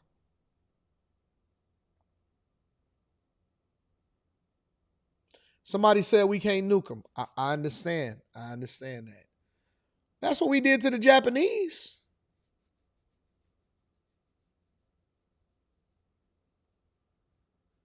That's what, bro, listen. Hiroshima, Nagasaki, once they seen that, they was like, wait a minute, hold on for a second. Give me a second.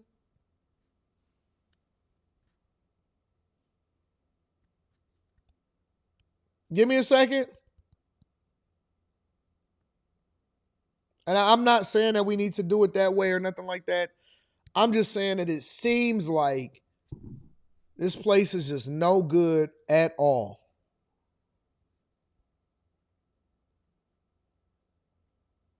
No, I'm not saying that. I'm not saying that nukes. I'm saying that showing how. Let me just be quiet. I'm not even gonna go there. I'm not even gonna go there. I'm not saying that we should blow up anything up and take away millions of non-combatants. What I am saying is, I believe that we need to solve for this problem once and for all. We can't keep allowing for people to continue to be a thorny. If my kids is talking about Iran, and 40 years from now, after we've been talking about Iran for 40 years, that's a problem.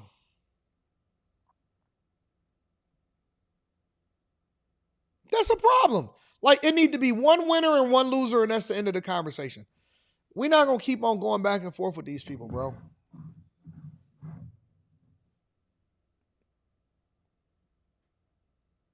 If 40 years from now, we still talking about what happened in 2026, that's a problem.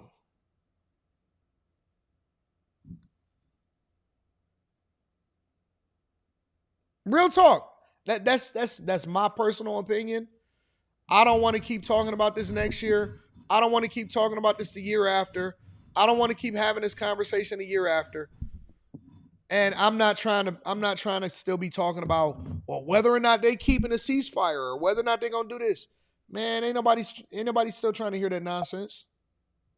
And they say that 2 service members had been killed when they came under attack from Iranian missiles and drones. We also understand that there was an additional death in northern Iraq over the weekend when a service member was working at a controlled detonation of unexploded ordnance.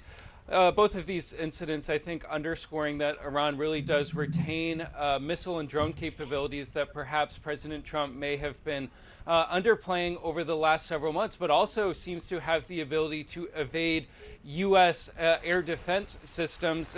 Really comes amid escalating exchanges between the two countries, both sides going after increasingly sensitive targets, including civilian infrastructure. Last night, CENTCOM saying that it carried out. This whole problem is older than me, and I'm 44 years old. You mean to tell me that before I was a baby, we were still dealing with the same thing? The 9th straight consecutive night of attacks on Iran. And I also understand from U.S. officials that additional American firepower is heading to the region, including F-16 jets, F-35 jets, as well as additional aerial refueling tankers, all now heading to the Middle East. It's all, I think, led to some anxieties as you see these increased attacks by the U.S. on southern Iran, that perhaps President Trump could be preparing for some sort of ground invasion. And certainly the president is at something of a strategic crossroads here as he determines which way to go amid this escalating conflict with Iran. Of course, these deaths, I think, just reiterate that the U.S. doesn't actually need ground troops in Iran in order for positions in the region to be at heightened risks. I don't think you have to put boots on the ground at all. I don't think you have to put boots on the ground. That doesn't make any sense to me. I'm not hearing it. I don't understand it. Maybe I'm short-sighted in this, but I don't think that you have to put boots on the ground to be able to solve for this problem. Troops that are arrayed across the Middle East now coming under fire. 3 American deaths in just 24 hours, a 9th night of strikes. Kuwait intercepting attacks once again this morning. What does this tell you about the threat level to the thousands of troops now, not only in the region, but around the world? So it tells us that our air defenses have to be right all the time, and the Iranians only have to be right once. And unfortunately, we did see some pretty substantive attacks. I'm hearing from multiple U.S. officials that the number of casualties actually in these attacks, particularly in Jordan, was much higher. That there could have been several dozen wounded in Jordan alone, than additional attacks in Saudi Arabia, and that when they hit the base in. Somebody says they're willing to die. What did he say? He says.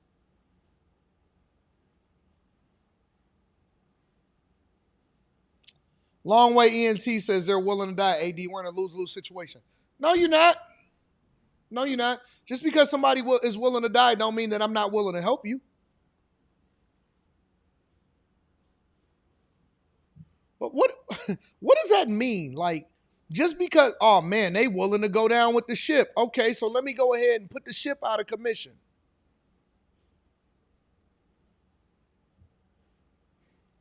Just because you willing to die, that don't make you less susceptible to dying.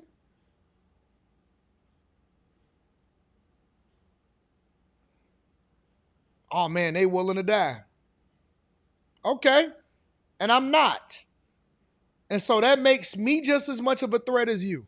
If you willing to die and I'm not willing to die, then that makes me just as much of a threat as you. Because if you don't have no fear and I do have fear, then fear can propel you to be a lot more aggressive than the person that don't have fear.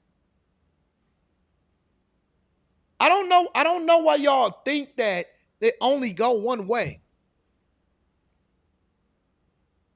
You know that a person that don't want to die can have just as much of adrenaline, if not more aggression, than the person that is willing to die?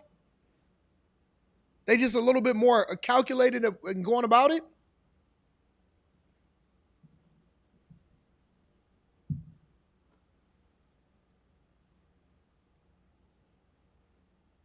I guess you never thought about it like that, huh? Fear can be a very, very, very good motivator for anybody to do certain things, for anybody to get off certain things. Fear can be an incredible motivator for pushing people to do that other thing.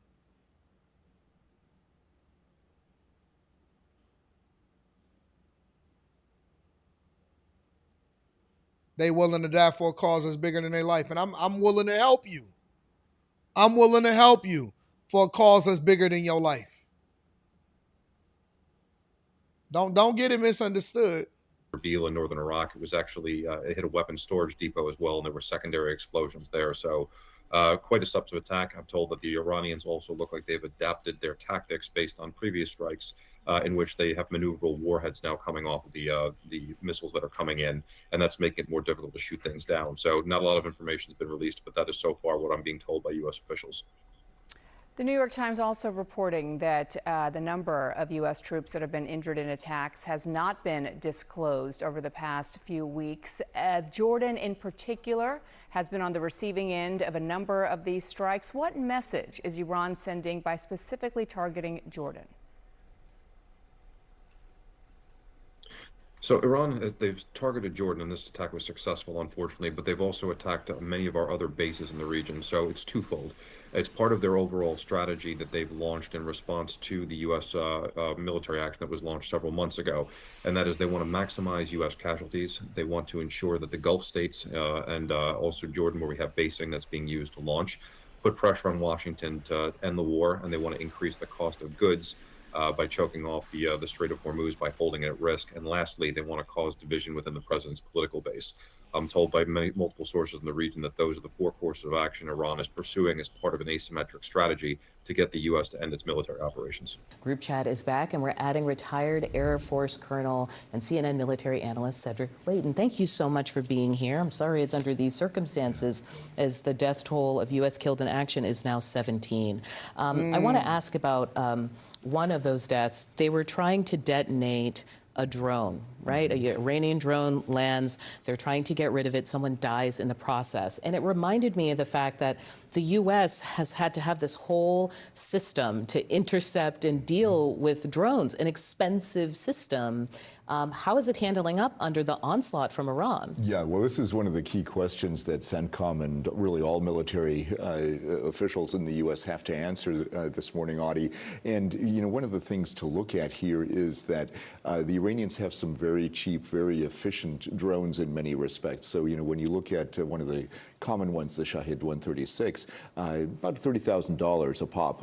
And if it's coupled with explosives, then you've got a whole different set of things to worry about. So when the explosive ordnance disposal technicians look at these weapon systems, they have to go in and they try to defuse them, basically diffusing bombs when they do this. And we know that many of the drones that the Iranians have fuses that go off after the bomb, or after the drone impacts a particular area. So after it impacts, then it goes off again? It can. Is this a sense, is this adaptation? Are we seeing an Iran that has too much not going been on obliterated militarily, but has found ways to adapt? Well, they've definitely found ways to adapt, and sometimes there are malfunctions of their equipment as well. So in this case, we're probably talking about a malfunction. But those are the kinds of things that do happen, and the explosive ordnance folks look at these things in an effort to try to determine what those weapons actually are, what they're capable of, and how they actually, how they explode, how they work, and whether or not there are other countermeasures that we can use. So when it comes to those countermeasures, we're looking at a lot of different things, and it's definitely a very difficult problem set because it's a lot cheaper to throw things like drones of the Shahed type against a particular target than it is to defend. So it's not that we're running out of things, it's that we are running out of the things to intercept? Well, there are some things that we're running out of, or at least that there's difficulty, like, for example, the Patriot missiles. When you look at the PAC-3 interceptors that are part of the Patriot packages, those are, first of all, hard to build. When you look at the rate of production and the rate of expenditure of those missiles, how long can we keep going? then it becomes a shortage. But the key thing to remember, Audie, is this. CENTCOM and other elements are moving into a different era where we're actually using drones against the Iranians as well. And some of the defense systems. Yeah, we just need to go ahead and turn them into a parking lot. Make sure you guys hit a like for the algorithm, subscribe to the channel, and turn on your notifications. J Ben says y'all better listen to AD. AZ is full. Arizona is full unless you thick. Courtney Hacker Show says it's solid. It's only hot June through August. That's the whole summer. It's the whole summer. Ukraine is like the winter soldier. Facts. Ukraine is crazy. Chris Monroe says this Iran war is the one mistake Trump has made. For sure, Israel was at war first. They tricked us to take their place. Benjamin Netanyahu was a genius. Bad Habits. What up to Bad Habits? Says I vote for Anton Daniels as a Secretary of War. Man, it's crazy out here. Here, did y'all see Magic Johnson's recent Instagram post? Give me a second. Hold on. Before we get into reading some of the super chats and get into the Andrew Tate conversation,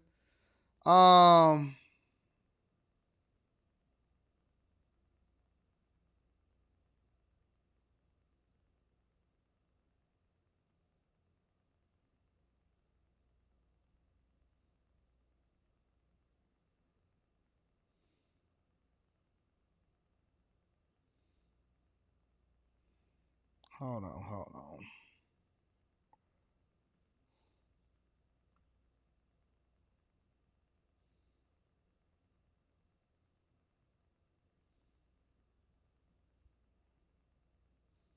This is it right here.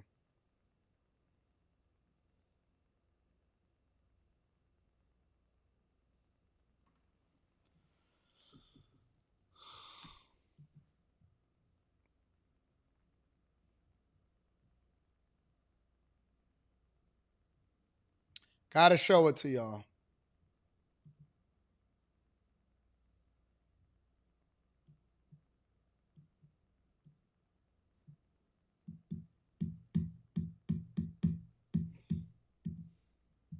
So, my question to y'all then becomes, as we navigate through this social life and this social setting, my question becomes this. Why are y'all following celebrities again?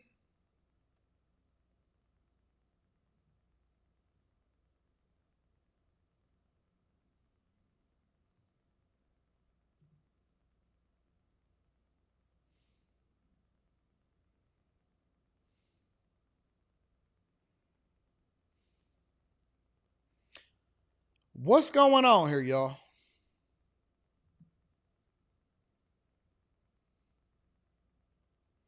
I'm just asking a question. I'm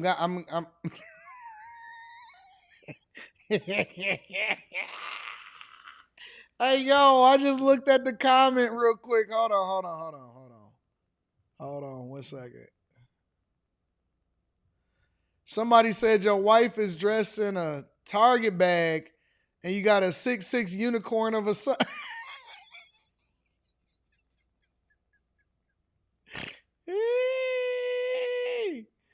Yo, yo, do celebrities actually check their comments to say, hey, what is people?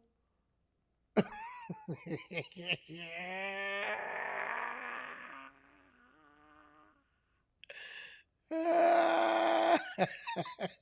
the thing?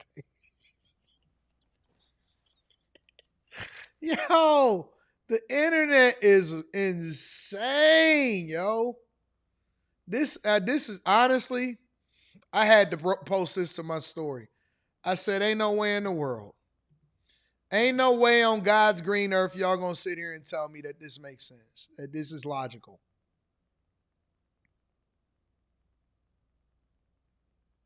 This is crazy. And you know what the funniest part about it is? You know what the most insane part about this whole view, what we looking at right here, is they say EJ be stealing all of the girls. No, I'm sorry. They say EJ be stealing all of the straight men. Listen. They say EJ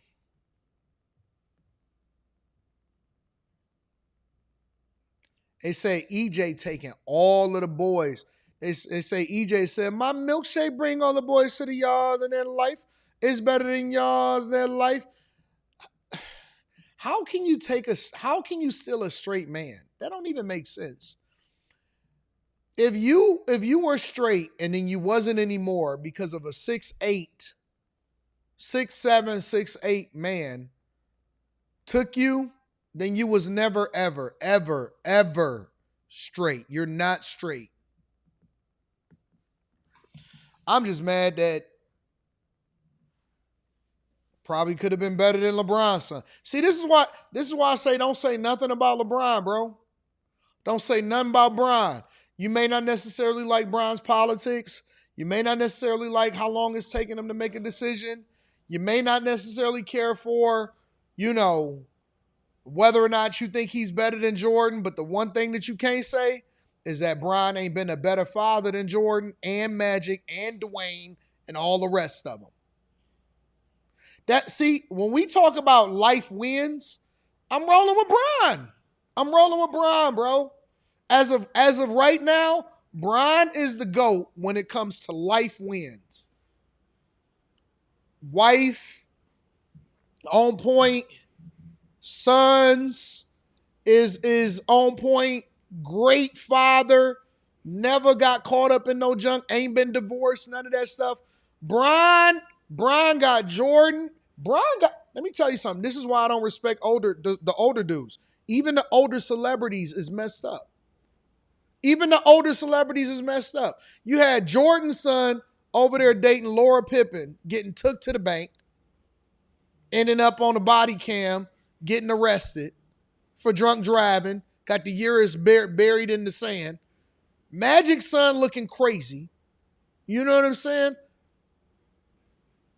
Bron is winning as of right now.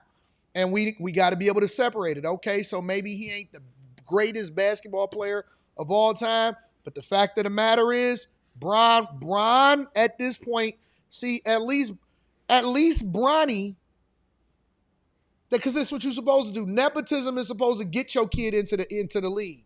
You're supposed to get your kid a bag by any means. Magic robbed us of 17 points and 13 rebounds. Easy. That's 17 points, 13 rebounds, double-double every night, right there. He should have been putting up jump shots.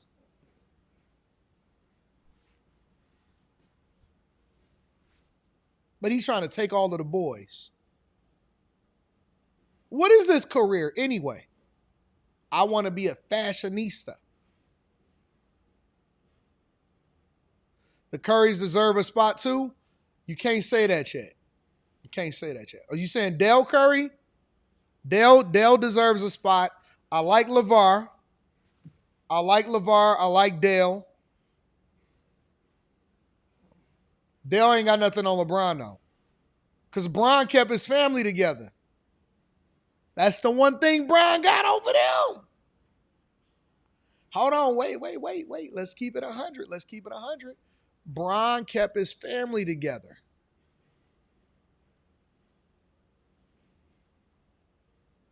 Bron got Curry beat as far as Curry's Aisha been out there in the news doing too much.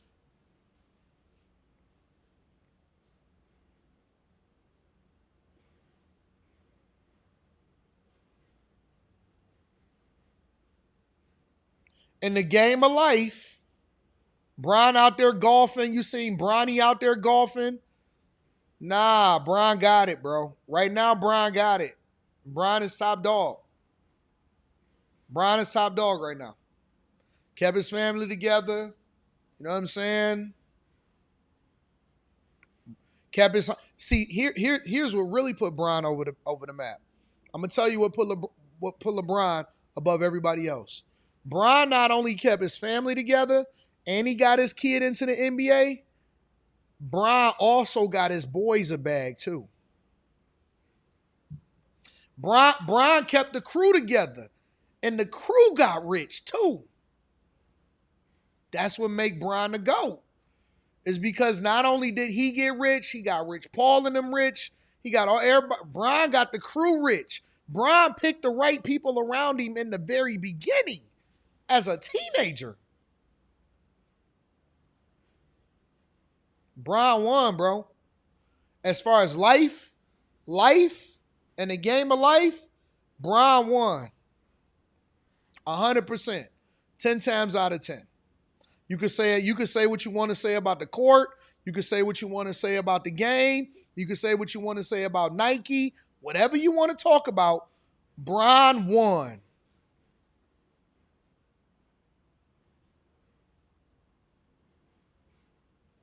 He won. He just won.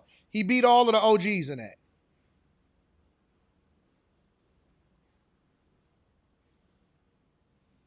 I think when your kid turn out sassy, let me revise that. When your son is sassy, that automatically remove you from the GOAT debate. That's my opinion. Make sure you guys, just a little bit of an interlude, make sure you guys hit a like for the algorithm, subscribe to the channel and turn on your notifications. And then look, let me show you how messed up we are. I ain't even see how many likes it got. Let me see if I can see how many likes it got on here. I'm not following them. Y'all just be liking anything, bro. Y'all like anything, man. I'm looking at all of these likes on this. Y'all like anything, man.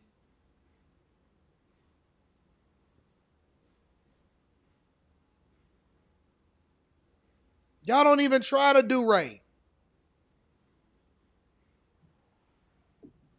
Look at this, man.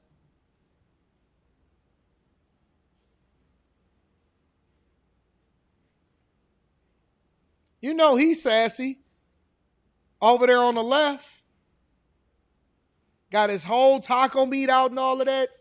They not hanging with y'all. They hanging with the white folks. They not hanging with, see, they're not hanging with y'all. They hanging with the white folks.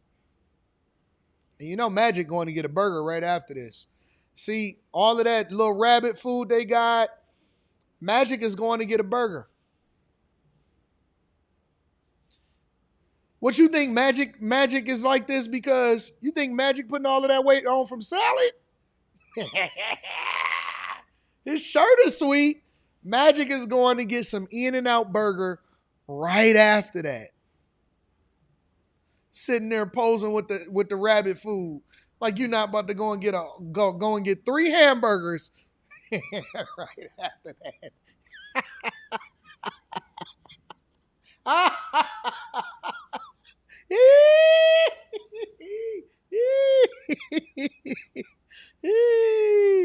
Magic going to get 4 burgers after that, bro. You ain't eating that. What you think he eating a 5-course meal stuff? Magic going to get a burger, dog. 1,000 times out of 1,000. He going to get a burger, bro. You know how it is. You go to these little stuffy parties. You go to these stuffy parties. And, you know, they do, yo, we're going to do the garnish on here. The garnish. Hey, Pepe Le Pew. And you leave there, you go straight to Coney. Hey, let me get a bacon cheeseburger deluxe. Everything on it, add grilled onions, and let me get chili and cheese on the fries. Chili and cheese on come on, man, you know how I do it. Let me get the squeeze ketchup too. I don't want none of them packets, bro. That's how you do it. That's the order. That's the order. Or you go to In-N-Out, get the fries animal style. Facts. Right after that, hey man, y'all ready to hit Coney? Let's go to Coney, bro. I ain't about to be eating on this Pepe Le Pew. Yeah, garnish with quail egg on it. Man, hey, let me get a bacon cheeseburger deluxe, bro. Yeah. Let me get a Cobb salad, too, to go.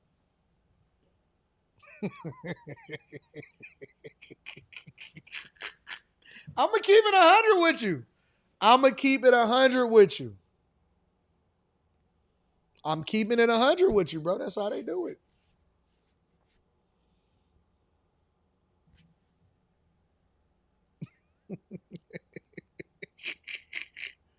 And a Diet Coke, yeah, because I'm watching my calories.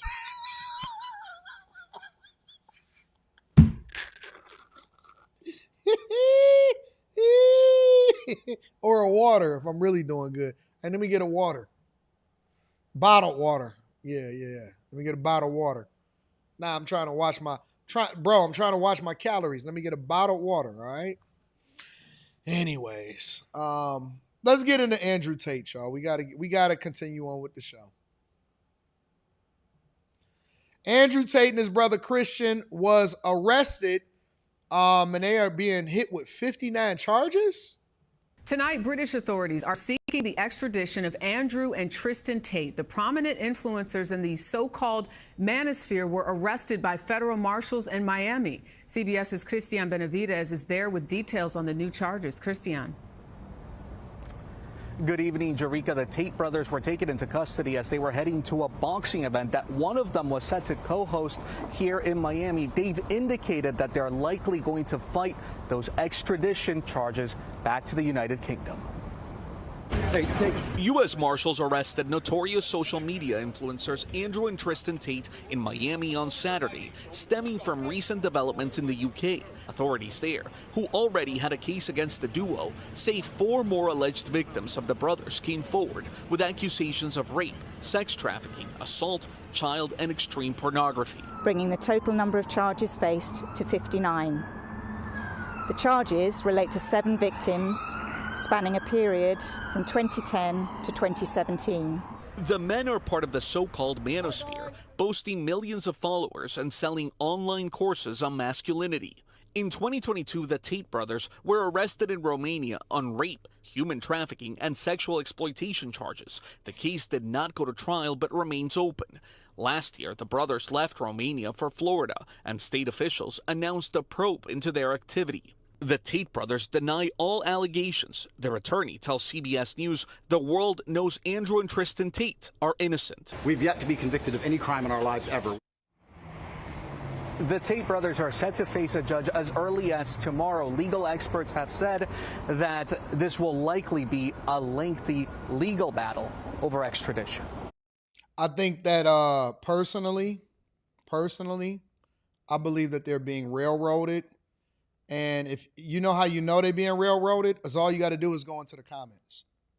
If you go into the comments of any of these videos where Andrew Tate and Tristan Tate is being arrested, you can see the agenda. 1,000 times out of 1,000. I'm about to pull it up.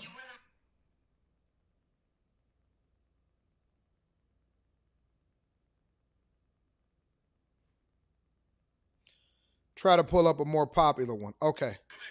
Here's the TMZ one. I'm going to read the comments for y'all really quickly.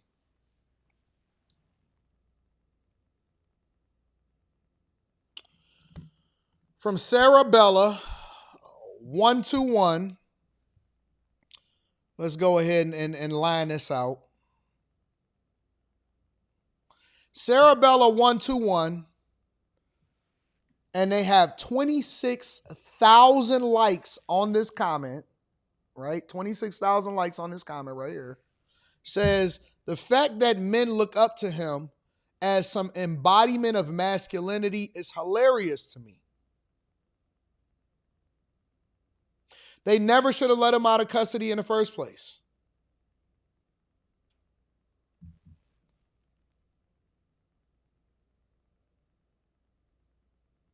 The fact that men look up to him is wild. Hold on. There's a lot of people are just talking about what they wearing and what they dressing like. I'm going to go over from TMZ to Al Jazeera.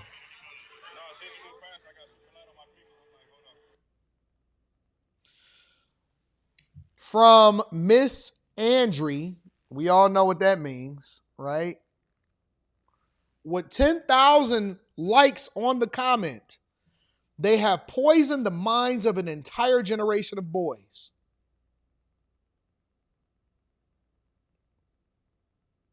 Ladies and gentlemen, from Congra 79, this is what she looks like.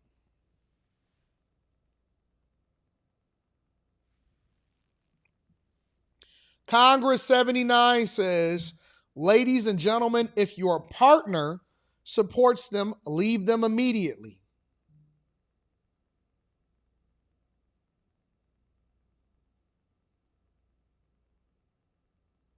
Why do young men look up to this? It's embarrassing, long overdue. Sell their assets and send all of the money to the victims. That's from Dr. J. This is what she looks like. They all look the same. They all look the same, bro. Anyone who thinks they're innocent, check out is insane. Put them under the jail. That's from Elle Hardin. This is what she looks like. There's so many of these women out here, y'all. Let me tell you something, bro. There's a ton of these. There's a ton of these women right here. Every day, These group of women right here, oh my God, they are an army. You thought black people ain't got nothing on liberal, white, feminist women. They have cut their hair. They have got multicolored glasses.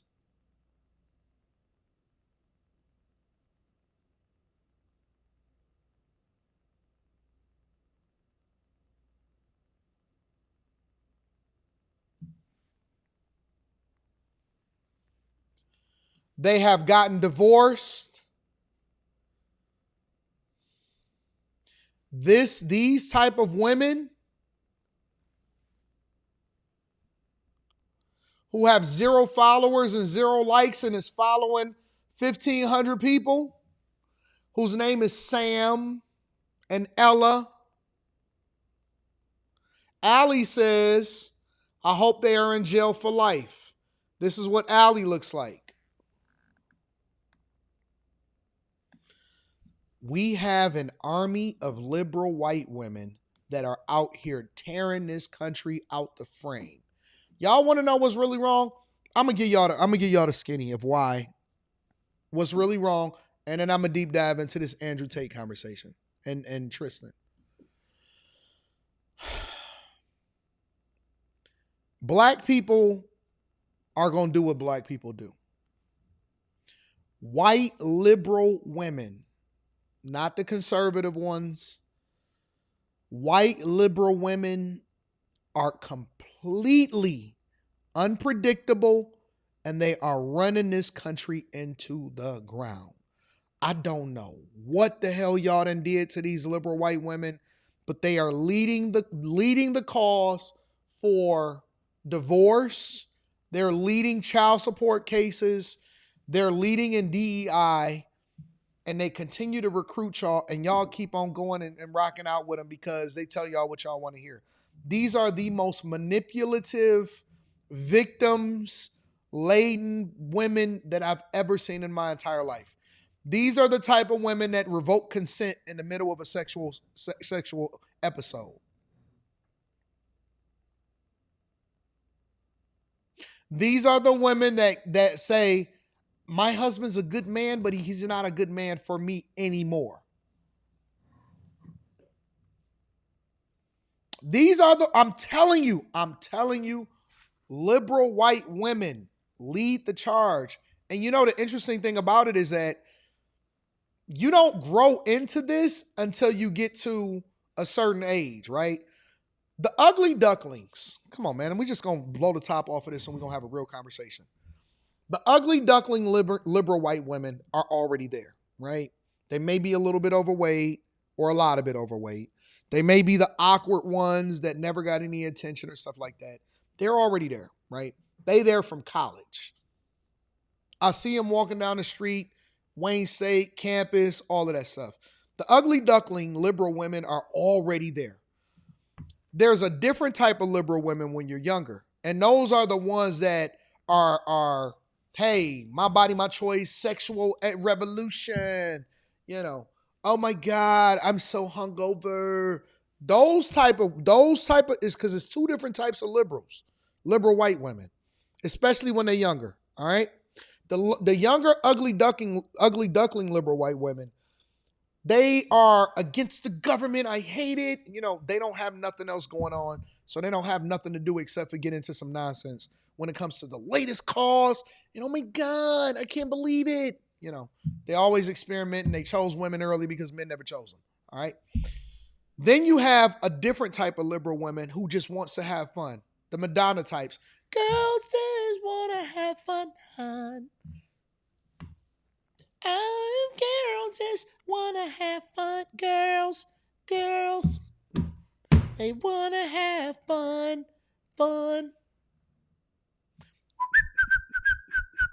Those women, those ones, the ones that's just like, they have fun time. They don't switch over into being bitter until they get older, right?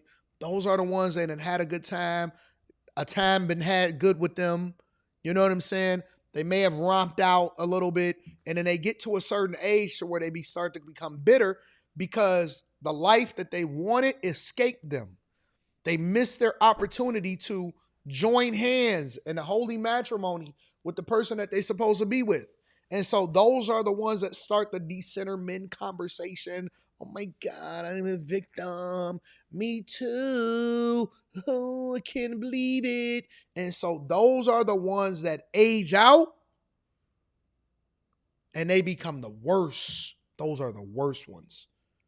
Those are the worst ones. I'm telling you. Those are the ones that they they had a whole lot of boyfriends.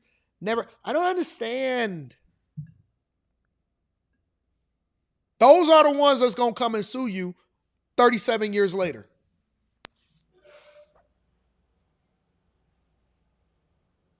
We need to enact the law to retroactively go after the people who assaulted us when they was younger, because I remember in 1987, I did not give consent that night. I did not give consent that night. Those are the ones that's going to come back and get you 40 years later. You're going to get Cosby'd. Yes, you are. You're going to get Cosby'd messing around with the ones that you say, no, she was cool. It wasn't no big deal. Wait 40 years until you get a good business, till your life is stable and you get a family and you start to run for, you know what? What I did when I was 19 and 20, I had a good time, but I grew up. I got a family. I'm conservative. I'm doing things the right way now. And they say, oh no, not you. They're going to come after you. That's what you're dealing with these type of women. And because these women are advocating so heavy, when you see this type of stuff happening, you see certain people go down, is because there's a certain group of women that are advocating for it. When we say people are guilty in a court of public opinion, it is liberal white women usually leading the charge, and then black women follow behind them and think that they're thinking for themselves. And y'all can't wait to align yourself with them, because they then make you feel good about your racist history because you feel racist. And you say, oh my God, Nolan Wells, justice for Nolan. And then you see a white woman come out and they say, we have to deconstruct racism because I come from a racist family and I've cut off my mom, I've cut off my dad, I'm going no contact. And next thing you know, you see a whole bunch of black women say, I'm going no contact with my people. It's like, what are you talking about? You never thought about that sequence of words before in your life. You've never in your life thought about no contact. You know what we say? And I'm cutting that hoe off. Oh man, my mama pissed me off today. And you know what we usually do? Oh, I'm sorry, Mom. No matter how toxic things have become, we always have looked out for family. That's what we always did. We may not necessarily agree, but we always looked out for family. That's where y'all got that gentle parenting BS from. I'm going no contact with my parents. What? I quit my people and my family every other day. And then the next day we'd be like, man, what's going on, bro? Man, what's happening, man? These hoes is crazy. And we be right back cool the next day. Because that's what you do. You with your family. You fight. You get angry. Now all of a sudden all the black women is going, no contact. You can't afford to go no contact. Have you seen yourself? You poor. You need your family. Listen, y'all better stop acting white. Yeah, it's different cultures for different people. We got on black people on the first half of the show. We're going to talk about these white liberal women in a second. Y'all better stop acting white. You ain't built like them. They are willing to do things that you are not willing to do. They're willing to go van life, homelessness for the rest of their life. They pee in cups. They willing to squat over. Right over there in California. They willing to go and sleep it out. They go to Burning Man. They've been training for this their whole life. They don't wear deodorant. You trying to follow behind them. You ain't built like them. That's why you suffering. You and your... Going no contact. You know why you crying? Because you're not built to go no contact. You need your family. Girl, if you don't humble yourself and ask mama and daddy if you can go back and live with them, because you ain't built like that. You ain't built like that. You ain't built to live in your car. You built to go and shower and brush your teeth in Walmart. You want to go to Planet Fitness every day, or you want to go home? Want to go to Planet Fitness every day and go and take a shower, or you want to go home? Pick one. Pick one. You ain't built like that. Keep on trying to be like them. That ain't you. Keep on talking about what you, oh my God, no, going no contact. You know you miss your mama. You miss everything about Thanksgiving dinner. Keep on suffering out there. Humble yourself and call your mama. Hey, Ma, it's rough out here in these streets. Keep on trying to be white. You know it's a whole army of poor white women out there, right? Oh, man. It's an army. It's an army. It's a lot of them. It's a lot of them. It's an army of liberal, poor, white women that walk away from their families and is deconstructing patriarchy. And they cry on their app every day.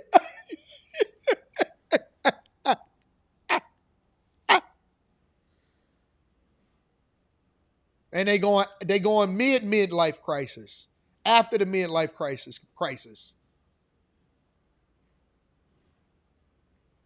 Fathers is disappointed. And they thugging it out. They thugging it out. They turn gay. They get piercings. Right?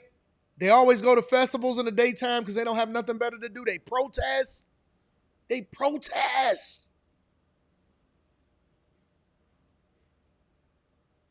Keep on aligning yourself with these people thinking that they're going to make sense for you. They're not making sense for you. They live with herpes. Herpes is their name. They don't mind showing their cold sores on the internet. It'd be a big old cold sore. They call it a cold sore. It's herpes. They call it and it'd be right here on their lip. And they just have a conversation like it's not even there. And they read the comments and then they reply on their next post on TikTok and they say, I see you guys are focused on this, but we're deconstructing and we're going to normalize. They say they're going to normalize it. They break out and they just come on with the cold sore and they just normalize it. Let's not act like herpes isn't a thing. I break out sometimes when I get nervous and they just make their videos anyway and they just be right there. They living on their thing. It's just...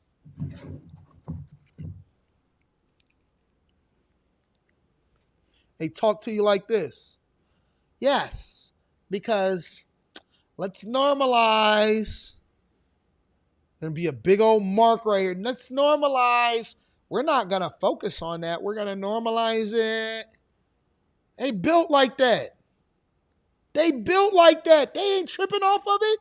And then they will sit there and tell you, and I want a good man that's going to take me, my herpes, my cold sores, and my 3 sons together all at the same time. And if you're not for me, then And they be feeling some type of way as they talking to you. And they just sit like this. And they be on the live stream and they talk. They had a cold sore right there on that lip. And say something. Say something to them. I dare you. We're coming after you. Shout out to the basic liberal white women. Yo, you guys are so cool and so unique. You guys are a culture in yourself. You know why? Because basic white women, don't worry, we're going to get back to the Tate brothers in a second. Basic liberal white women do the most normal things and get a bunch of followers for no reason. They'll just do something real random. Woo! And then they put it on the boomerang and then they get 300,000 likes on it. They get a following.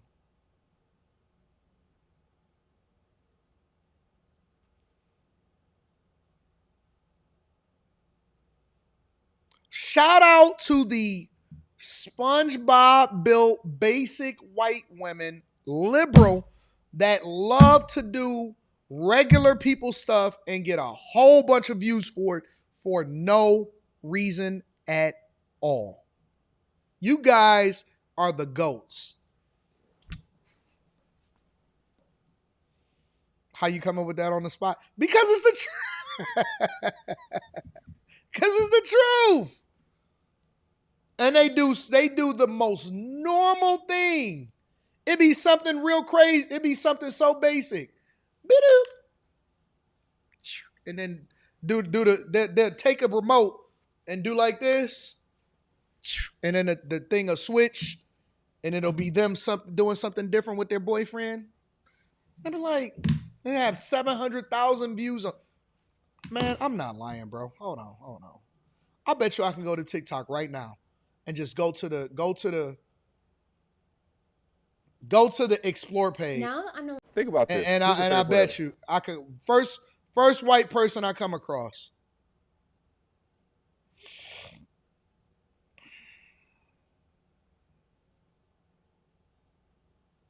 Hold on. A little triggering. I don't actually think luxury is rare anymore. I mean, everywhere look at this basic women. It's the same bags, the same shoes, the same. These are so basic. I was wondering if I can get a review of a these are such basic women.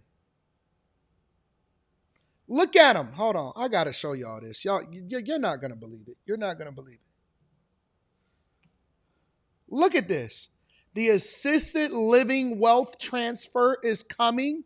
And then she gets 35,000 likes and 4,300 comments. Listen to her. Into assisted living facilities because people are living longer. They're eating through more of their savings. Boomers have shown they aren't going to leave a ton for inheritance. And for assisted living and memory care. What are we talking about? And then they'll get 100 million likes for no reason at all. Zero, zilch, nada. Have no reason to be famous. No reason to be famous at all. But guess what? Here we are. Let's go, guys. Let's go. And the reason why y'all, let me tell y'all why y'all so famous, is because it's so many of y'all. It's because it's a lot of y'all. It ain't because you special. It's because you have numbers. That's why. It's because it's a whole lot of y'all pandering to a whole lot of y'all, and that's why y'all famous. That's how y'all get famous. That's it. That's the only reason. It ain't because you awesome. You're not doing anything. Listen, for everybody from every other ethnic background, even conservative white women, right? When y'all trying to figure out why are these liberal women so popular, it's because it's a whole lot of them trauma bonding. It's a whole lot of them trauma bonding. They all in the same boat together. It's going to be an assisted living wealth transfer. What does that even mean? Who comes up with that as a talking point to create a video? You know what, guys? It's going to be an assisted living wealth transfer because the boomers, I see all of these people liking it on the internet. What are you liking? Why are you liking this?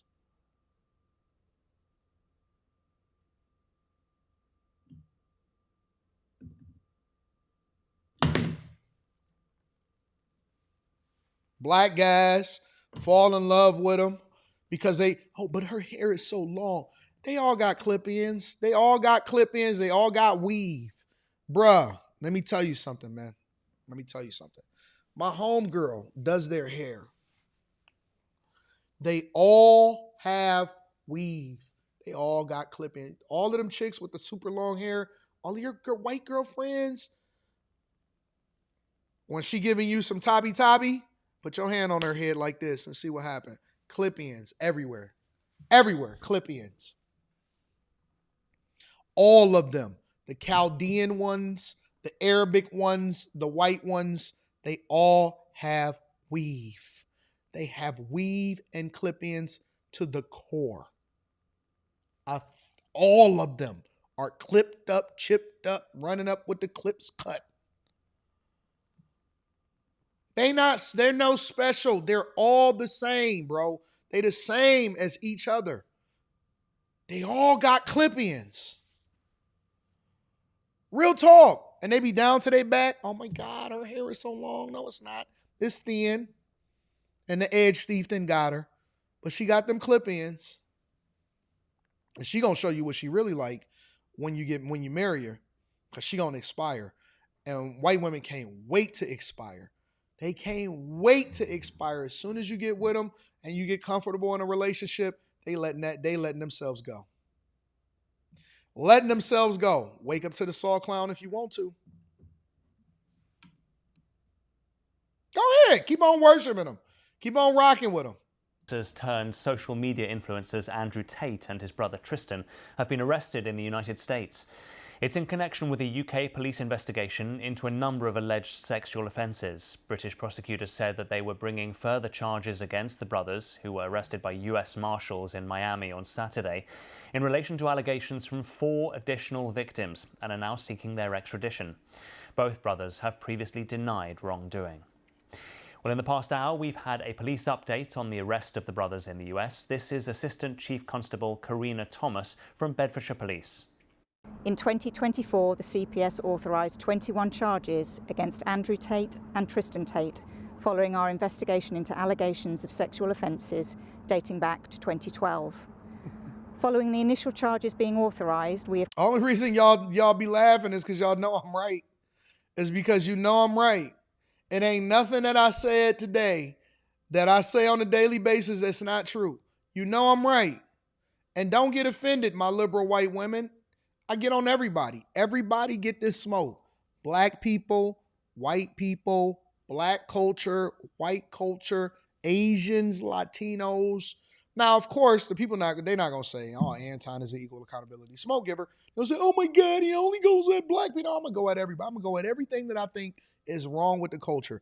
Anything that people do that don't align with what we think should be happening here in the United States of the Americas, we're going to hold it accountable. We don't spare nobody. I don't spare myself.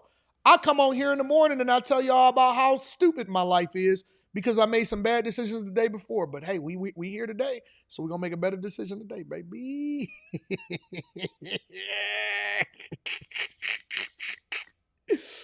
We don't spare nobody. Continue to investigate further offences reported to both Bedfordshire Police and Hertfordshire Constabulary.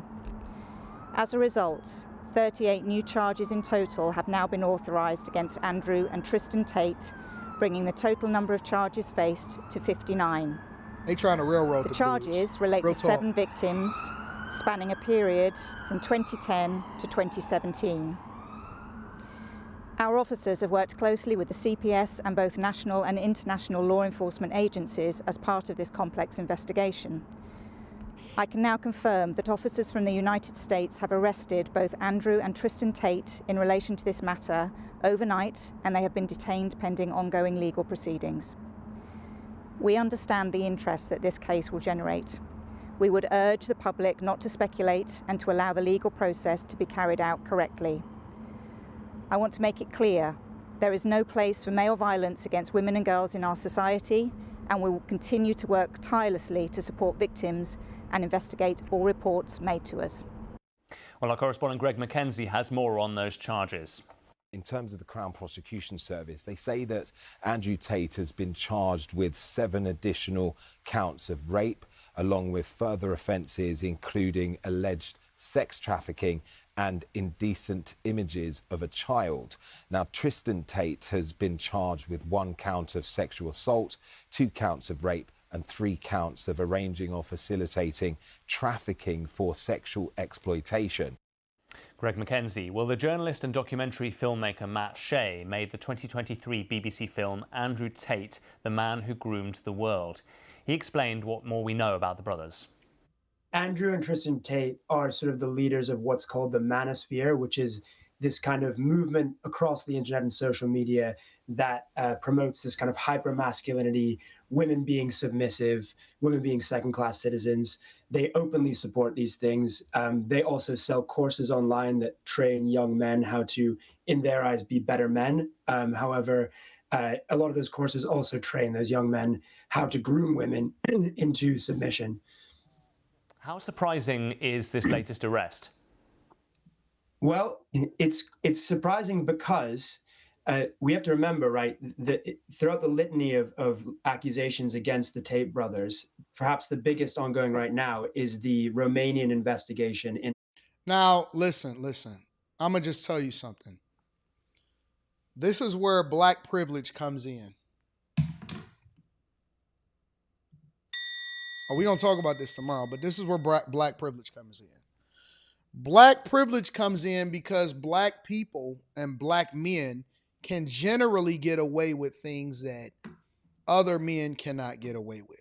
For example, they call this misogynistic and, raising up an army of men that are basically trying to remove the rights of women and prevent them and pulling up with misogynistic ways, that is training up young men to think negatively about women.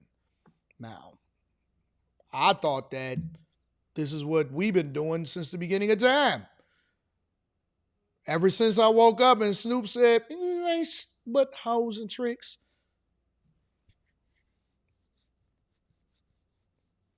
We just open, we be like, hey man, these hoes is crazy.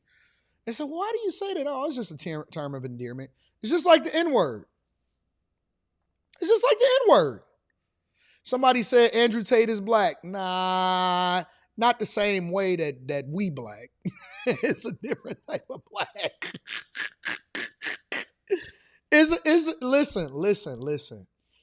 Y'all gonna have to wake the F up and understand what is being communicated right now. All right?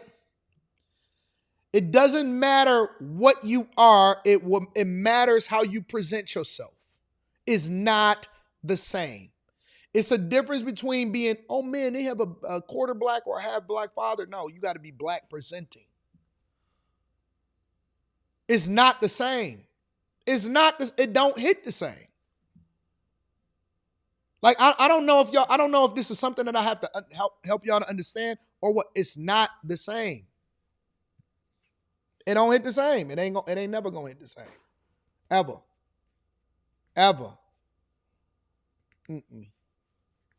Nope. You can talk about the technical details, and I'm telling you that the same thing that got them rich and the same thing that made them successful is the same thing that's gonna be their downfall. And more importantly, you don't want to be the biggest in any respective community, industry, whatever. You don't. Because the minute that you get to, if you are 3, 4, 5th popular, then you straight. You can, you know what, damn, they're going after Andrew Tate and them. Shh. All right, let me pivot. You can make an adjustment. Why do y'all keep telling me his dad was black like I care? I'm telling you how the world see them. It doesn't matter what you think their genealogy is. When you look at this picture right here, all right? I don't know why I got to explain this to y'all. When you look at that picture, they don't see black men.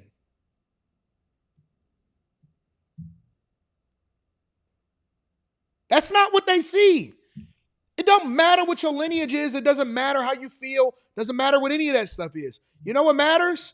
Is how people perceive you and see you, not about whether or not you are or you aren't. It doesn't matter. Nobody cares. The only thing that matters is how they see you. Nobody is going through their genealogy and saying that. If they come out and they say, nigga, please, it ain't going to hit the same as when me and Slimmy be like, nigga, that's crazy. It's not the same. It doesn't hit the same. I don't know why. I can't explain it to you. It just is what it is. It is what it is. That's not how the world sees them. And that's another reason why they became so successful. Let me tell you something, bro. Controversial take, but it ain't no less true. Kevin Samuels would never achieve the same heights as Andrew and Tristan Tate, ever. Under no circumstances. Under no circumstances. You know why? Because the presentation layer of Kevin Samuels is different, regardless of how right he is, regardless of how true he was, is different than this. And as much heat as Kevin Samuels got, he was never going to get the type of heat that Andrew Tate and Tristan Tate got, because they got more motion because of the way that the world views them. It just is what it is, bro. It's the same reason why I just explained to y'all why the white women are able to do something simple on Instagram or on YouTube or on TikTok, and they're going to get way more motion than the other person that did way more and maybe even way more entertaining, but they don't have the same motion because it's the presentation layer. Now, that don't mean that you should run in the Victim Olympics, but what it is you need to recognize what you're dealing with.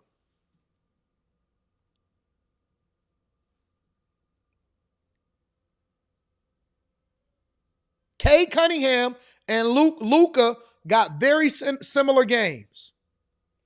Luka is always going to have more motion because of Luka, the way that the world sees Luka. He's a much more marketable person because Cade got the hair. Cade is Detroit. It is what it is.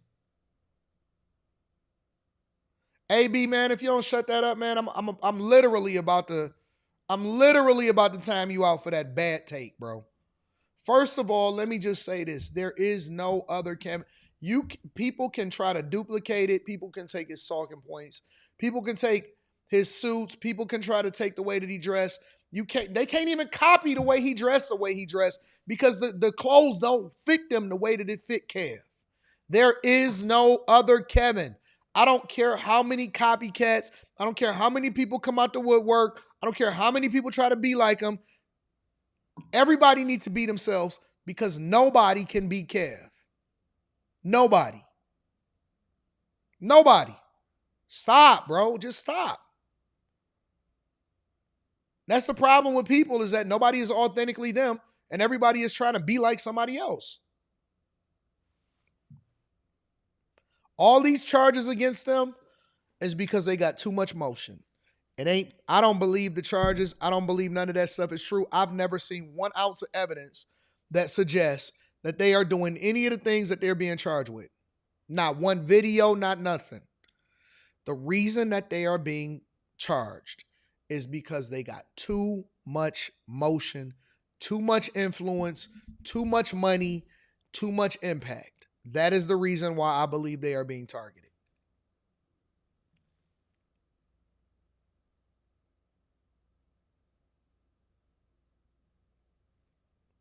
Straight up.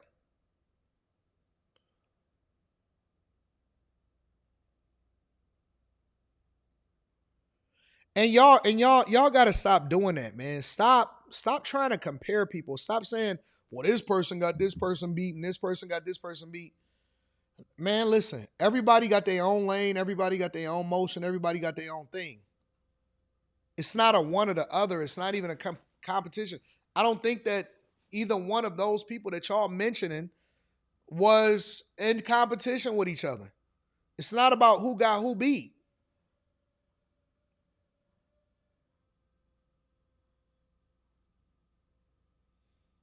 And I've been to Romania. I've seen Romania. I've toured Romania. I've walked around Romania. I know what it looks like in real life. I know what the culture is in real life. I believe that they are being targeted. 100% they're being targeted. Absolutely.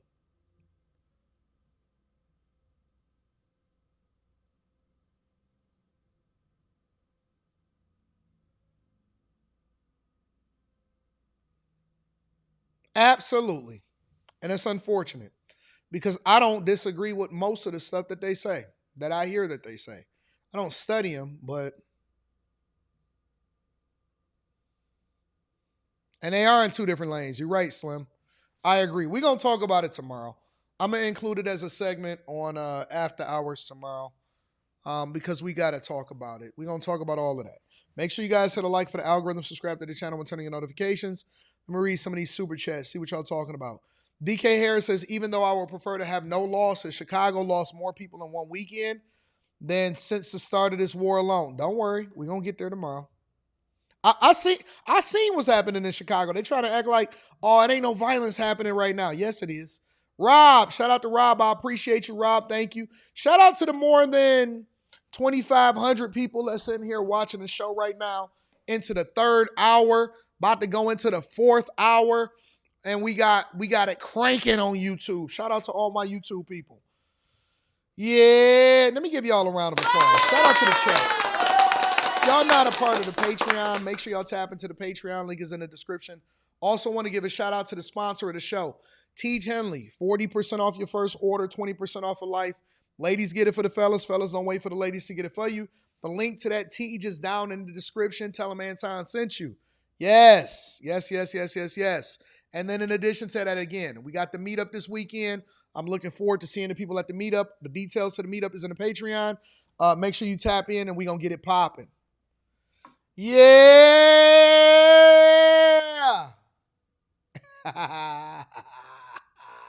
We killing it. Shout out to the chat. We got the most active people on the internet in the chat right now. And before I even read the rest of these, let me just say this to y'all. First of all, y'all know we got the best show on the face of this earth. Ain't nobody touching us and ain't nobody entertaining y'all and tackling the subjects from the lens that we tackle it from. That's number one. Number two, if y'all not subscribed and if y'all not sharing this with your friends and family, you're doing yourself a disservice. Number three, if you're not a chaser and you're not getting this money with us because we just did a live stream and we live streaming tomorrow, then I feel bad for you. Number four, and this is the most important one. Even though y'all super chat, even though y'all support the platform, I want y'all to know that I never ask.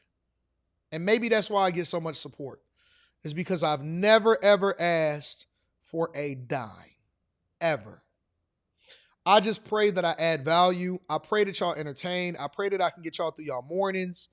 And I pray that y'all get something from this more than just the entertainment, because we do put the medicine inside of the candy.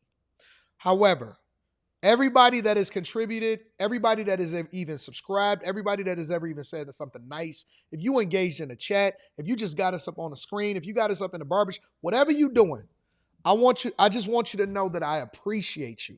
I read super chats, every last one of them. I don't care if it's even $1, because I'm appreciative of the people that support the platform. But let me be very clear. Y'all being here, whether you agree or disagree, I don't censor people. I don't time people out. I don't block people. I don't do any of that. And the reason that is because we not an echo chamber. And more importantly, I appreciate you. Even if you disagree with me, even if you hate me and you rocking out, I appreciate you for rocking out with us, because you could be anywhere, but you here with me. You could be anywhere, but you here with me.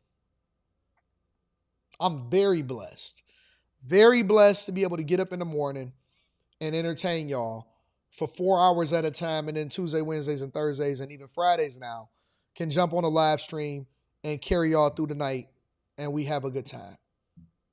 I'm so looking forward to kicking it with y'all this weekend. I appreciate all of y'all. Thank y'all. So don't feel like you have to super chat or something just to let me know you here. I look in the chat all day long and I see y'all. I really do. All right? So I don't know how everybody else feel and other content creators, but I regularly want to let y'all know that I appreciate you. I genuinely do. I love you. I appreciate you. Without you, there's no me. All right? Y'all been holding me down for years. And we only at the tip of the iceberg, and so we going to keep doing our thing, all right? Let me read the rest of these super chats. Just got to stop the show sometime and let y'all know how much I love y'all. AR's back says, instead of putting up 2,000 jumpers a day, he was talking about EJ. He's putting on lashes. What a waste. Waste of height. Jay Noir says AD Magic was back, then was doing his share of gay, yay. His son turning out to be this way. So I always said that. I always said that I think that they were living alternative lifestyles. I've always said that. I was never under the illusion that they was doing anything different than tugging and pulling. Chris Cunningham says Magic and Wade disappointed me. Greg AB says Trump or Rubio will rescue them. AD Andrew was hanging with a close friend of Trump in D.C. a few weeks ago, plus Trump's sons are friends with them. U.S. Army retired says if a man has digging stick control, he will eliminate 90% of all of his problems. I agree with you. Shout out to my dog, dang, Steph. Shout out to Steph, man. You know it's hard out. You know it's hard out here for a pimp. You ain't know that. Shout out to Scorpio Dre. I appreciate you, Scorpio Dre. We about to get into Sonny Hostin. Laid back, low says don't nobody work harder than that mother effer that won't ask nobody for nothing. Josh McLean says you've been on the road with these profiling segments because it's accurate. Mr. Lott, what up, Mr. Lott? I needed this whole segment. Yeah.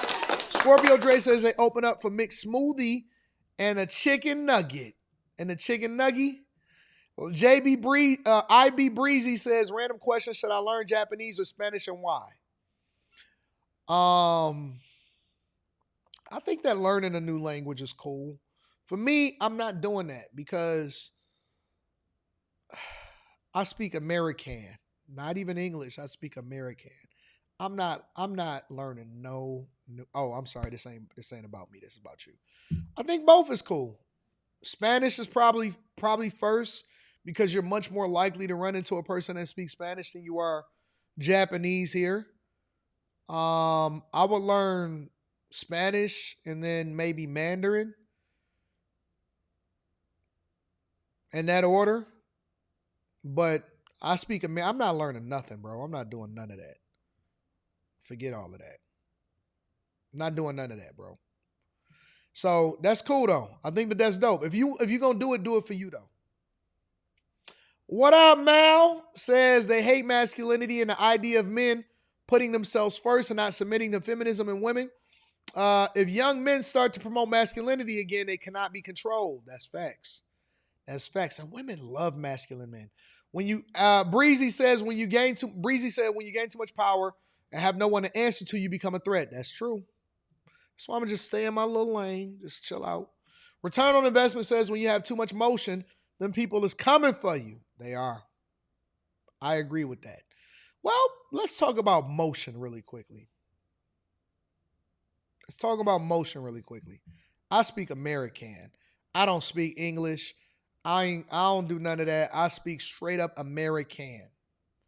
If I need to go somewhere, usually I put my Google Translate on, or not my Translate app on, and then I throw my headphones in. I can hear everything they're saying. I'm cool.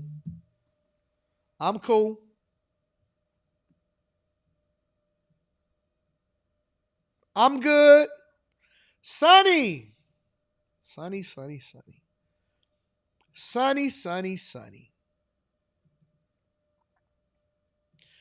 son recently got arrested at the train tracks. Why was he at the train tracks? Who can say? But Sonny's son recently got arrested at the train tracks. And this was the interaction. It wasn't even an arrest. The arrest wasn't the problem.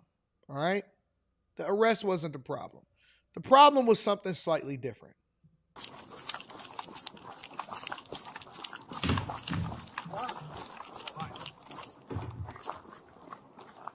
Sorry, you guys running for me. Shout out to my dog, Ray Sean. Put your hands behind your back for a second. Reading that shortly. Hey, what's going on? Put your hands. Yeah, I got you. Hey, Mom. I'm walking by a train station and this cop is putting handcuffs on me. I got you. My mom's a lawyer, by the way. That's okay. What's your name? What's your name, sir? I'm Brian. Brian, is that your badge number 2814? Yes. So the reason we're stopping you, this is trespassing right here. Oh, I'm sorry. It was open over there. I was just walking on a run here. Where are you coming from? All the way over there? Yeah. Okay. So I'm sorry, I just looked open for me, so I just walked in. So this is considered trespassing. It's criminal trespass. Reason why it's such a big deal, people get hit by a train all the time. We want to prevent it, obviously. Father, Okay? can you please... you want me to hold it for you? Yeah, my mom, the phone's at 2%, FYI. Here you go. So yeah, so this is considered trespassing. It's a big deal. We don't want people to get hit by a train, which is why we came running over, okay? Do you have any ID on you?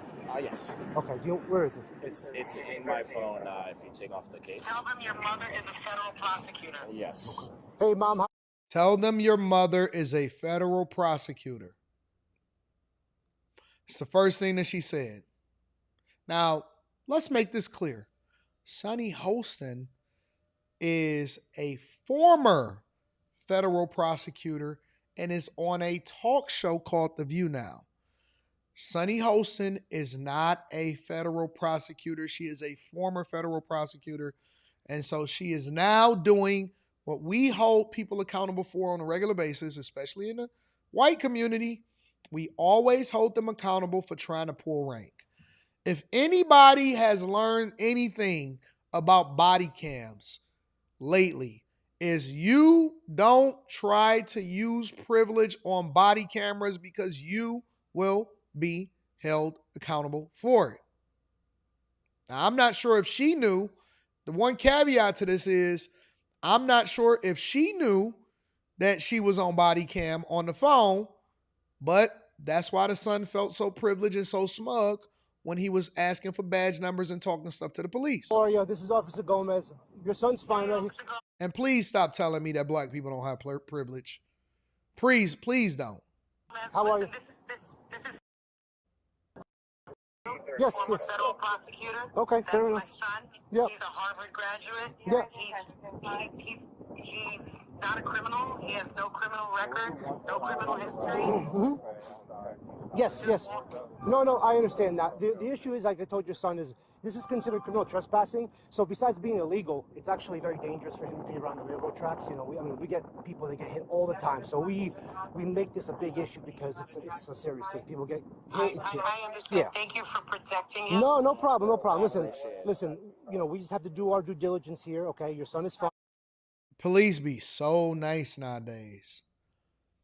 And I got to give them credit. They be holding it down and they be real cool no matter what, even though they be getting blasted across social media as toxic and stuff. The police be holding it down. And I promise you're on the line here. If we do have to hang up, I'll make sure that he gets to call you. So don't worry, okay? Everything's fine at this point. Can we call her on your phone if my phone dies? Absolutely. Yeah, no problem. It's fine. Are you arresting my son?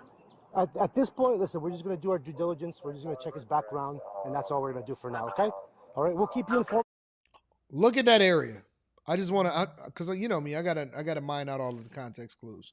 Look at the area where he's trespassing at. What's over there, fam? Just a question. Because I always heard and I always thought that if you hanging out by the train tracks, you trying to get yourself into some trouble. If you over there on the other side of the train tracks, you trying to get yourself in some trouble. Of everything that goes on, all right? So that's and he already knew who to call. He called his mama before the police even got to him. Much it. He says. Can you please keep me on the phone? Absolutely, yes, ma'am. So as of right now, if you don't mind, I'm going to hang up because he says his ID's on the phone. If you just take up my case off, it's okay. actually right in the case. Thank you. No problem. Mom, if I hang up on you, just give me 1 second. Hold on. Yes, it's right in there. Sorry to have you guys cash me here. Yeah, it's very, like, this is like a super busy train station, and we don't need anyone getting hit by a train, okay? That's the last thing we want anyone to do, okay? I know this gate is open, but that's still trespassing, okay? This is Metro North property, all right? Even if you're on the phone, just, taking a walk. Like, trains are coming in and out of here all night long, and last thing I need for you to do is, be distracted and walk on the tracks and get run over by a train, all right? Understood. I had no idea. I was just trying to walk around, take a run. I got you. Yeah. I was just trying to walk around and take a run on the train tracks. So you telling me there's no sidewalks, there's no streets, there's no run clubs, there's no gyms, There's no none of that. The only thing that you was trying to do was walk around and take a run. Okay, we're not gonna convict him in a court of public opinion, but I personally don't believe him. I don't get it, but okay. Totally understood. My mom's asking for you, actually. Hello, this is Officer Murray.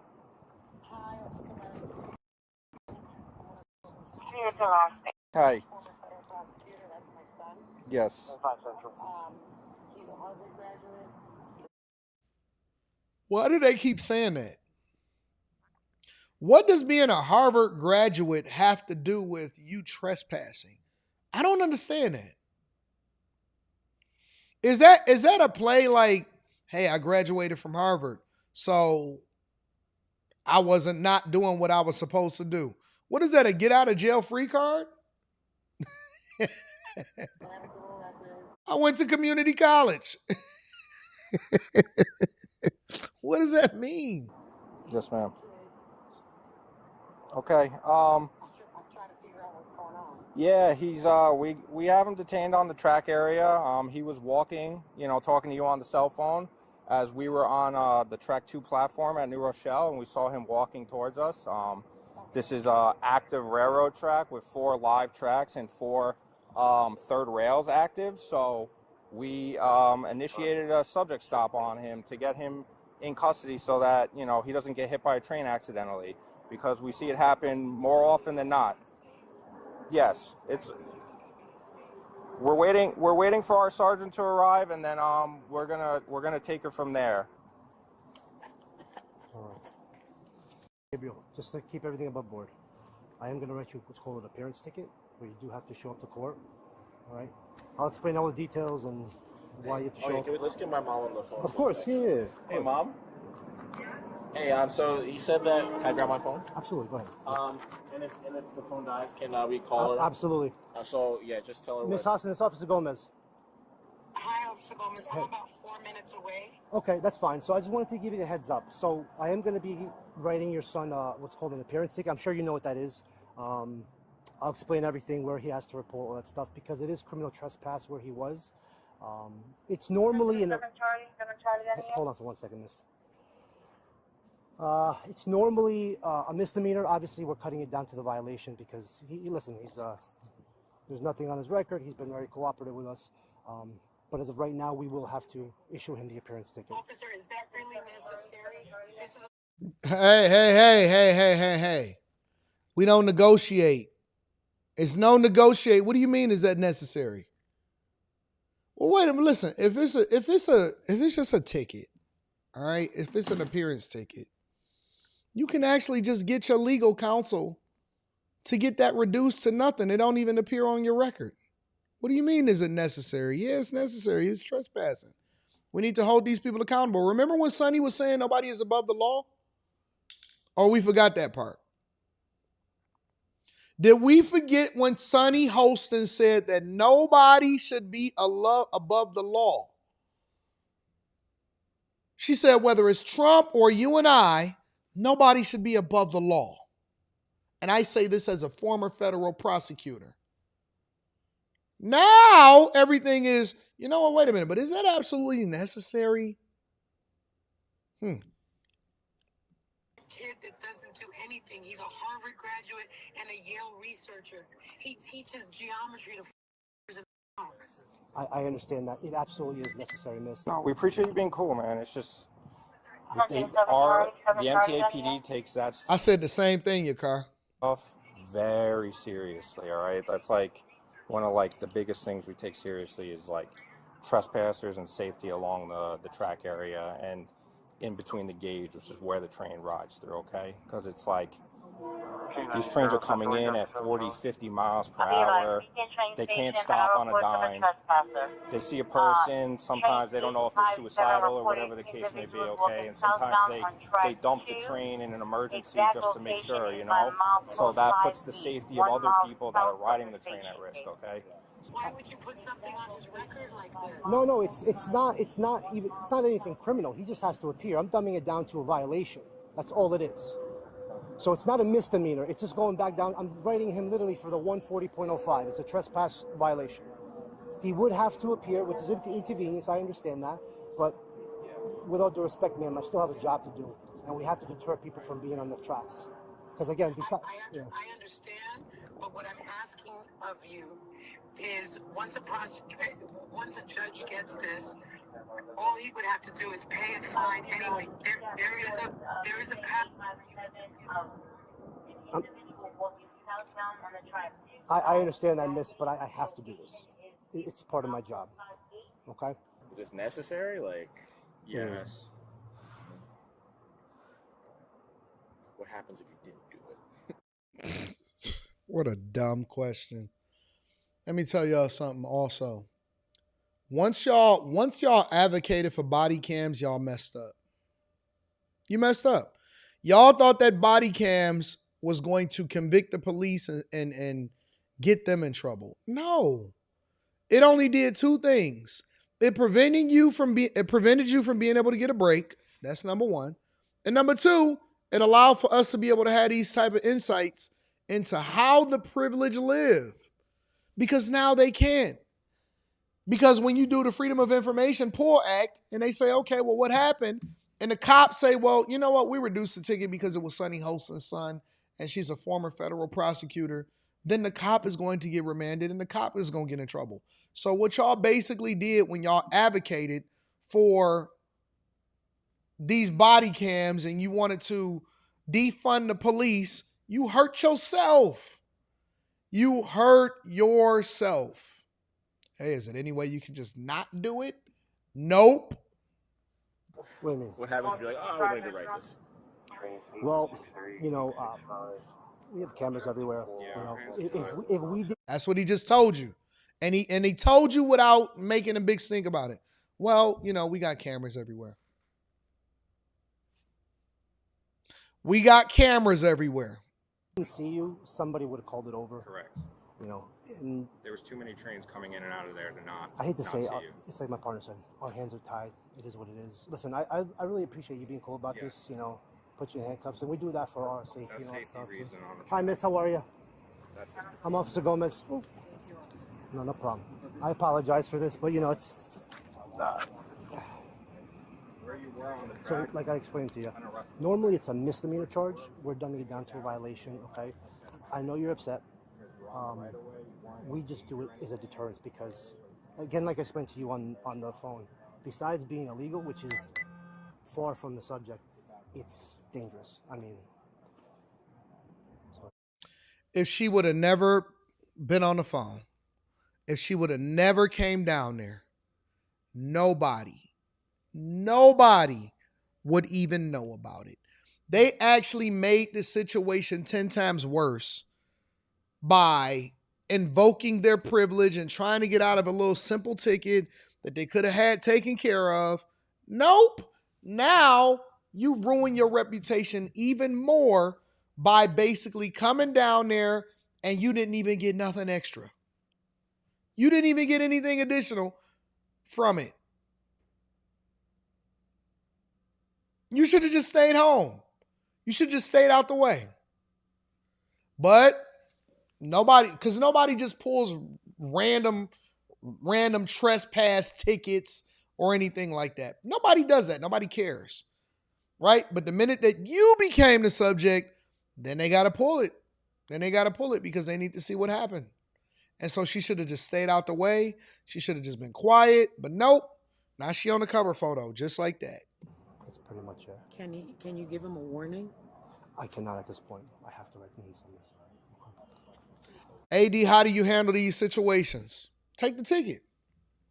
And then put your lawyer on it. Y'all severely underestimate the importance of a couple different things. When you start making money, and I ain't even talking about $1 million, all right? It's a couple different things that y'all gonna need, fellas. We get the point. She got privilege. She goes on and say it 1,000 more times or whatever, trying to get him off the ticket. We don't care about this. Let me give y'all some life lessons, okay, men? And I know there's going to be some people that steal my talking points because I've said this before, and I've seen people steal some of my talking points before. But there are some basic things that you need as a man once you become a man, all right? And I don't care if you're single. I don't care if you're in a relationship. I don't care if you're married. I don't care if you have kids.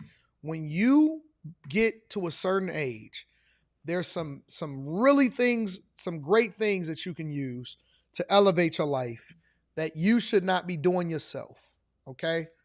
The first thing that is going to change your life, and I told y'all this years ago, I'm going to tell you again. The first thing that you should be looking to do once you get some money is not go out, buy some new clothes, not go out and get a bigger car. You need to get an assistant. You need to get an assistant, okay? It is going to change your life. Having somebody that takes the load or takes the load, that's crazy, but takes a lot of the burden off of you on a day-to-day is going to absolutely change your life. You got to get an assistant when you first start getting some bags, all right?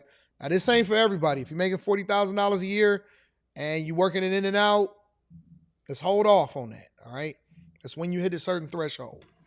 Assistance is number one. The second is that you need a good lawyer. You need a good lawyer, all right? Now, you don't have to spend a lot of money on a lawyer, but what you want is a good relationship with somebody that can take care of certain things, all right? I have a lawyer that handles anything traffic, ticket related, whatever, and he handles everything for the family. I have and he handles all of the basic needs or whatever. Then I have another lawyer that I have on retainer just in case anything criminal happened. Then I have another lawyer that I can call depending on what the search situation is. He handles other legal matters, all right? My point is that you should have decent legal representation on speed dial inside of your phone. And when you get in trouble, the first thing that you should be able to do is either tell somebody to call the appropriate lawyer, or you should be able to call that lawyer within your own phone. All right? So somebody asks, how would I handle it? Quiet, take the ticket, keep it moving, call my lawyer, have them handle it, usually within a week or two, or even a little bit longer than that, depending on the whatever it is. They got it. They're taking care of it. And so I don't trip. I ain't even gonna cap. Like I'm a repeat light runner. I'm a repeat above the speed limiter. I am. I don't even care. And you know what? I've gotten to the point now, I'm so cool with so many people, I don't even get pulled over. I don't even care. Give me my ticket. Cool. Call, one of two of my assistants. Hey, we got to get this taken care of or whatever, so on and so forth. All right, cool. Usually they let me know within 3 weeks and they be like, hey, listen, that's already handled. Everything is straight. You ain't got to worry about it.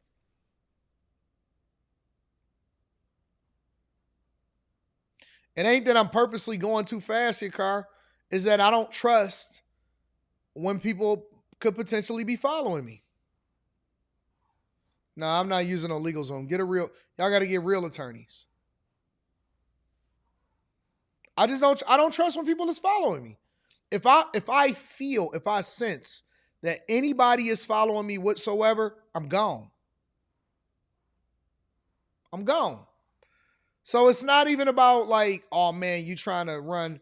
Somebody said you don't stop at red lights. Not for long.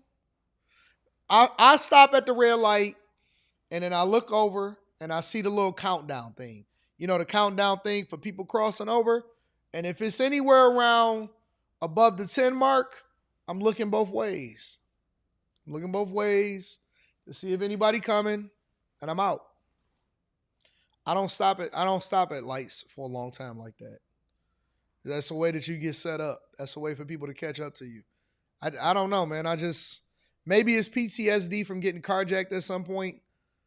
But nah, I don't stop at lights like that. I don't trust it because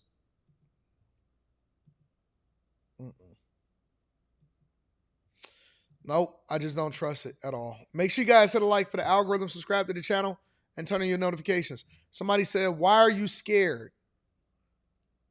Who's scared?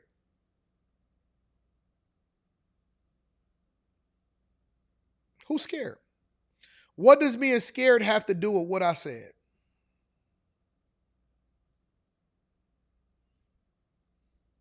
I'm aware of what's going on, and so I am going to do the thing that makes the most sense for me at the time. Ain't got nothing to do with being scared.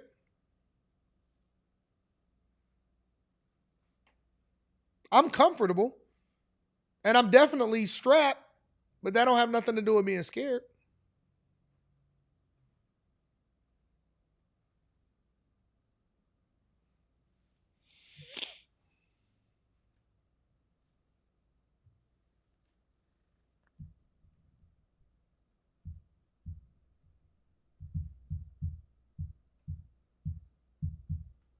Oh, Elroy. Hey, y'all, we got one. Let me get to the super chats. I want to get to Elroy's super chats.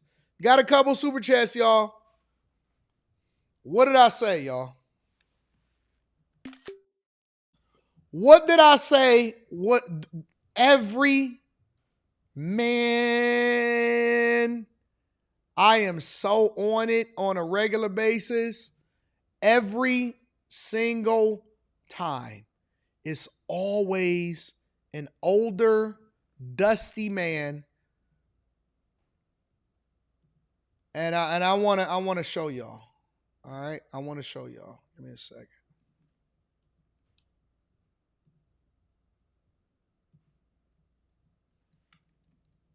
Every time it's an older, dusty man.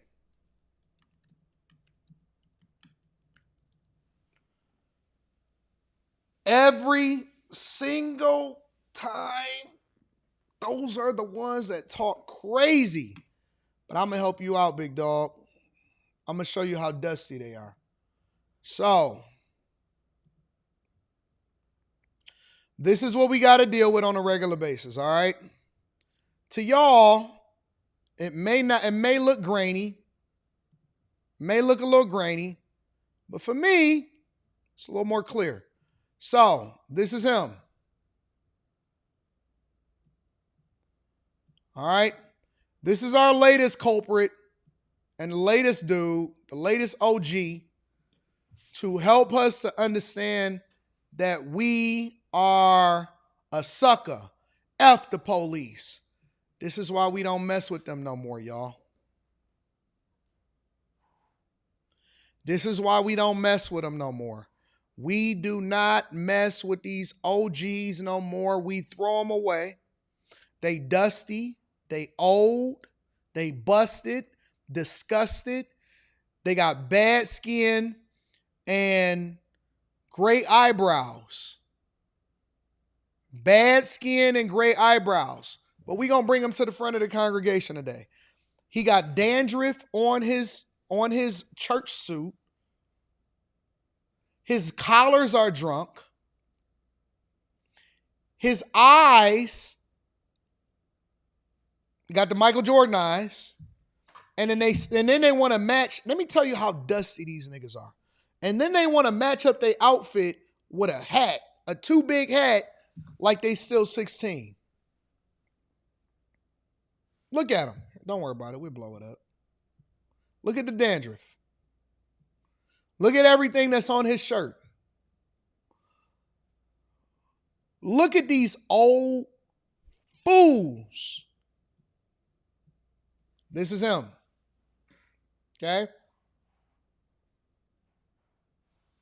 I just want y'all to know what we dealing with when we get these people that pay me and they have the nerve to pay me so that I can hold them accountable.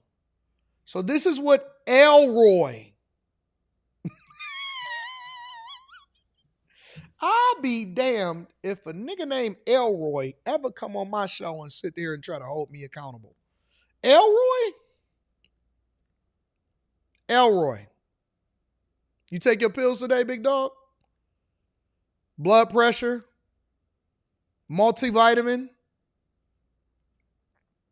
Honey pack? Elroy. Nigga, your name Elroy. You a Elroy. You Elroy, dog.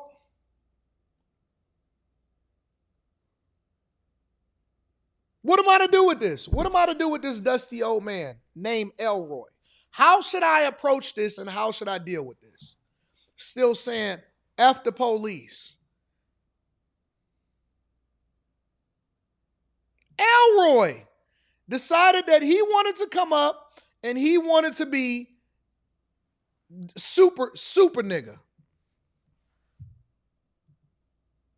This is why I keep saying that I don't like these old dudes. I don't like dudes from a certain generation.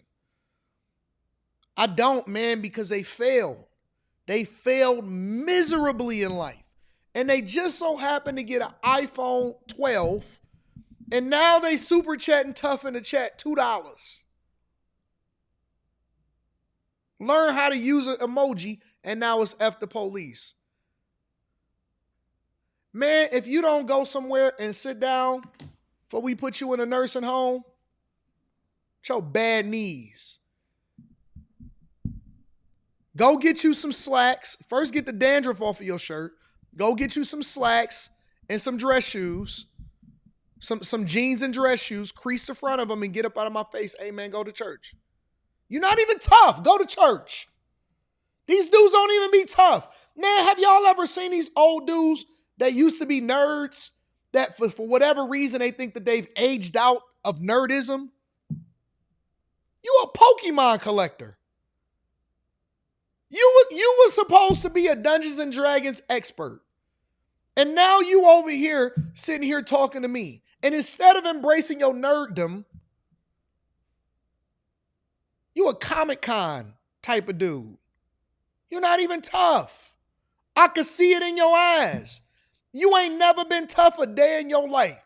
You ain't never popped a grape. You probably ain't never been into a fight. Man, if you don't go to church and be the deacon that you are. Nigga, you Deacon Elroy. You're Deacon Elroy. Your last name is Thompson. Elroy Thompson. I have never met a tough Elroy in my life, and you supposed to be aged out of this. You still saying F the police? You got a record, nigga? I know you got a record. Don't make me start to do some deep diving. Let this be the last time that we hear from you, Elroy. I'm gonna keep this picture in my archives. Let this be the last time that we hear from you, Elroy. The next time that I hear from you, it better be on the pulpit giving a testimony about how God has been good to you. Amen? Amen? God is good all the time. Hallelujah. Fucking Elroy, nigga. Elroy. Nigga, you got bad skin. You got bad skin. You got potted skin. T. Hanley, 40% off your first order, 20% off of life. Make sure you get your free gift. Ladies, get it for the fellas. Fellas don't want... Don't wait for the ladies to get it for you. Shout out to Elroy. And I know he married to somebody named Hattie Mae. You know he married to somebody named Hattie Mae. Tell Hattie Mae we said what up. Tell Hattie Mae we said what up. And go take care of your kids, because I know you a deadbeat. You look like a deadbeat. Nigga, you got on. This nigga got the deadbeat daddy starter pack. This nigga got on that. He got on a snapback with a suit.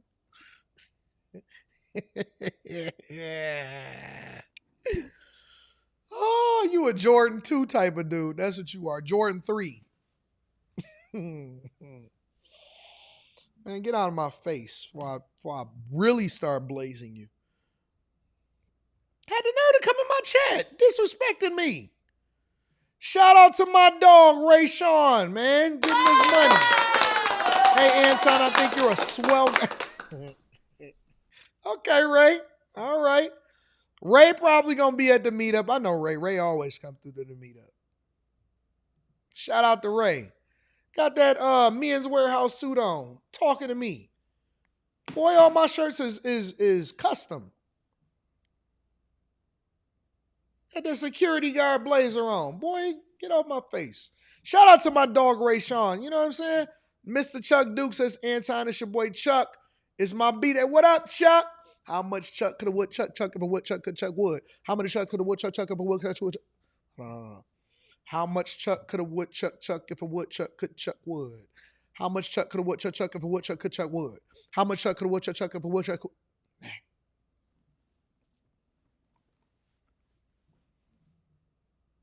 Elroy ain't got no Cadillac. You see that shirt? You see that hookup?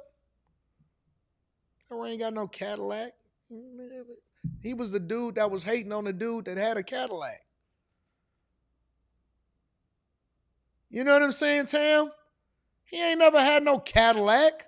Don't let that dude fool you. He never had no Cadillac. I know dudes that had Cadillacs back in the day. They don't carry themselves like Elroy. What up, Rosita Abdila? Says, love you and your show, AD. You have taught me so much. Thank you for all that you do. Y'all better wake up. Hey, you see how the ladies treat me? You see how the ladies act versus how Elroy act? It's always an old OG. They the hatingest generation I ever seen in my life. That's why they all be getting cancer, because they hate so much. Y'all didn't know that? Hate and jealousy brings terminal illnesses. I know y'all don't believe it. I know y'all don't believe it. Hate and jealousy brings illness of the body.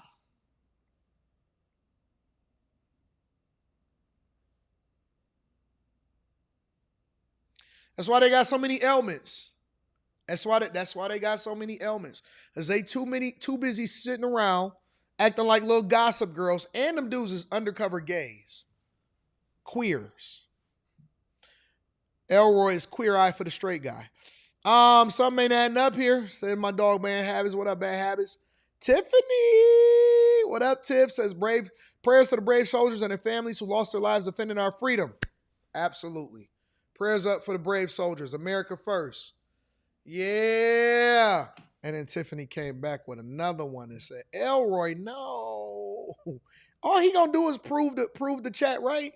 Tori and Ross album over Ice Project. You crazy. You smoking crack. I was listening to Ice on my way here. Jamani says, AD, he looked like an older version of his streamer, Daquan Wiltshire. Wiltshire, look him up. I don't like these old dudes, man. I don't like them, man. They so evil. Who you got, YG versus The Game? The Game? What are you talking about? The Game. I got The Game over a lot of people. Cheesy Beast says Elroy got on a blazer with a red cap on, egregious. And it got dandruff on it. You saw what Stephen A. Daughter said about him? I did. A bunch of people sent it to me. Grizz says I had to send this for that laugh, big dog. I don't like these old school dudes, man. My born day was yesterday. I was at the Jeezy show. Shout out to you. TS, hey, happy birthday, big dog. Beans and Green says, I am never telling. You can tell me your name. Just don't be disrespectful. Eric Harris says, AD, I'll appreciate you. Don't throw Men's Warehouse under the bus. Thank you, sir. Man, listen, these dudes can't talk to me. I ain't throwing Men's Warehouse under the bus. I'm just saying these guys can't talk to me. Josh says, old head got put up on the Summer Jam screen. They don't know no better. They don't know no better. That's why they keep talking so much. Shut up, old heads. And enjoy the show. Q Executive Suite MLE says Elroy, aka Dusty Baker. See, I don't want to block people. I'm never gonna block people. I'm just gonna put you up on the Summer Jam screen for you to be able to say what you want to say. You wanted my attention. He ain't even listen. You know what's so messed up about Elroy? Elroy didn't just say it in the chat. He wanted to make sure I seen it. He sent a super chat. He gonna send a super chat. He gonna send two $2 super chats to try to get my attention. Man, if you don't stay out the way. It's not affordable to live on your own as a single person anymore. Over half of our population is rent burdened. It's setting up a perfect storm in Cleveland. As households across the country try and grapple with the housing affordability crisis, this should be the place they can come. You look at the way that prices just keep growing and growing, and you do sit here and wonder, what the hell are we going to be looking at? Home prices in the Cleveland metro area have surged, up nearly 60% in 6 years. Top 3 in America, 3 years running.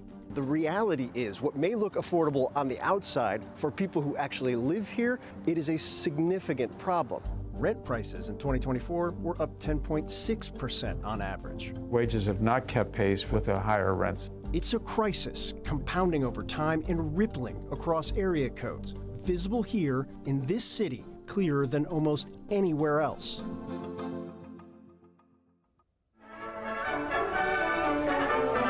The United States is the most prosperous. The reason why they're using Cleveland as an example is because the Midwest and Cleveland in particular is supposed to be one of the areas where people, you know, let's just say, for example, you was in Houston or Atlanta or LA and New York. It's supposed to be a place where you are able to go and find some affordable place to live, to be able to buy a house, have the American dream. But what they're showing you is that you are not. I have a different translation of it, but let me tell you what they're trying to say. They're trying to say that costs are going up everywhere, and places that you once thought was going to be a safe haven for you to go and get your money right is no longer going to be there. That's number one. Number two, I have told y'all year over year over year. I hope you're having a great day too, Desiree. I have told y'all year over year over year that the place that was going to boom next was the places that was in the Midwest. The places that were going to boom next are going to be the places in the Midwest. I said that everybody was going to run to the Midwest and try to get and it's going to drive up the prices. And the people was like, no, Anton, I don't know if that's true or whatever. Okay. I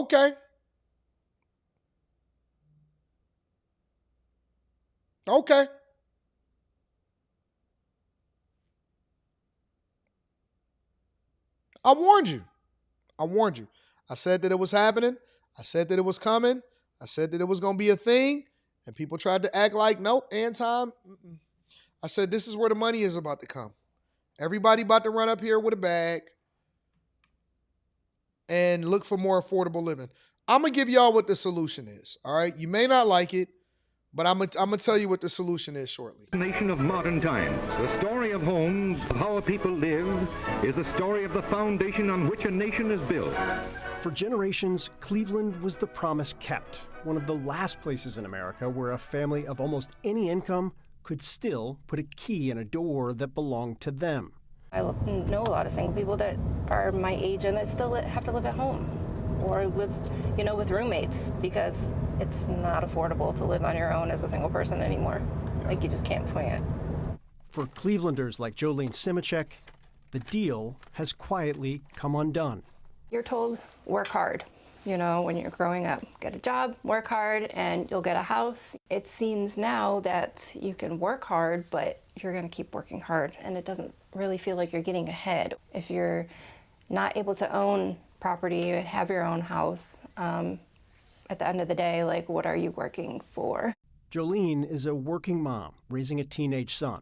When a layoff knocked her down, she went back to school to become a nurse. Shout out to Bob Brown. Skyrocketing rents caught up to her.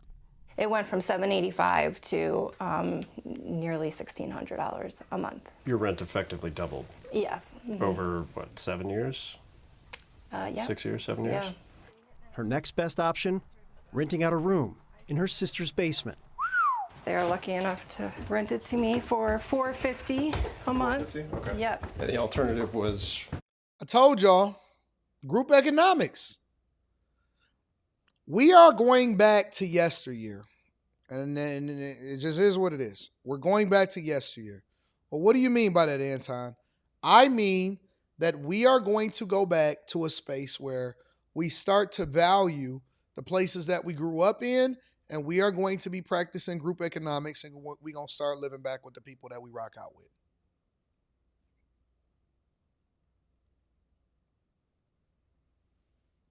Roughly 1,600-ish? 1,600, or yeah, I sleep in my little hatchback, so. Most Clevelanders, like Jolene, rent, and nearly 1 in 4 hand over more than half of everything they earn just to stay housed. I'm just putting all my junk away.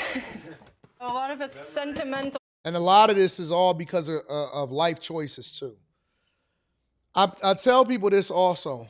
I say the decisions that you make in your 20s is the things that you either going to benefit from or you're going to pay for in your 30s and 40s.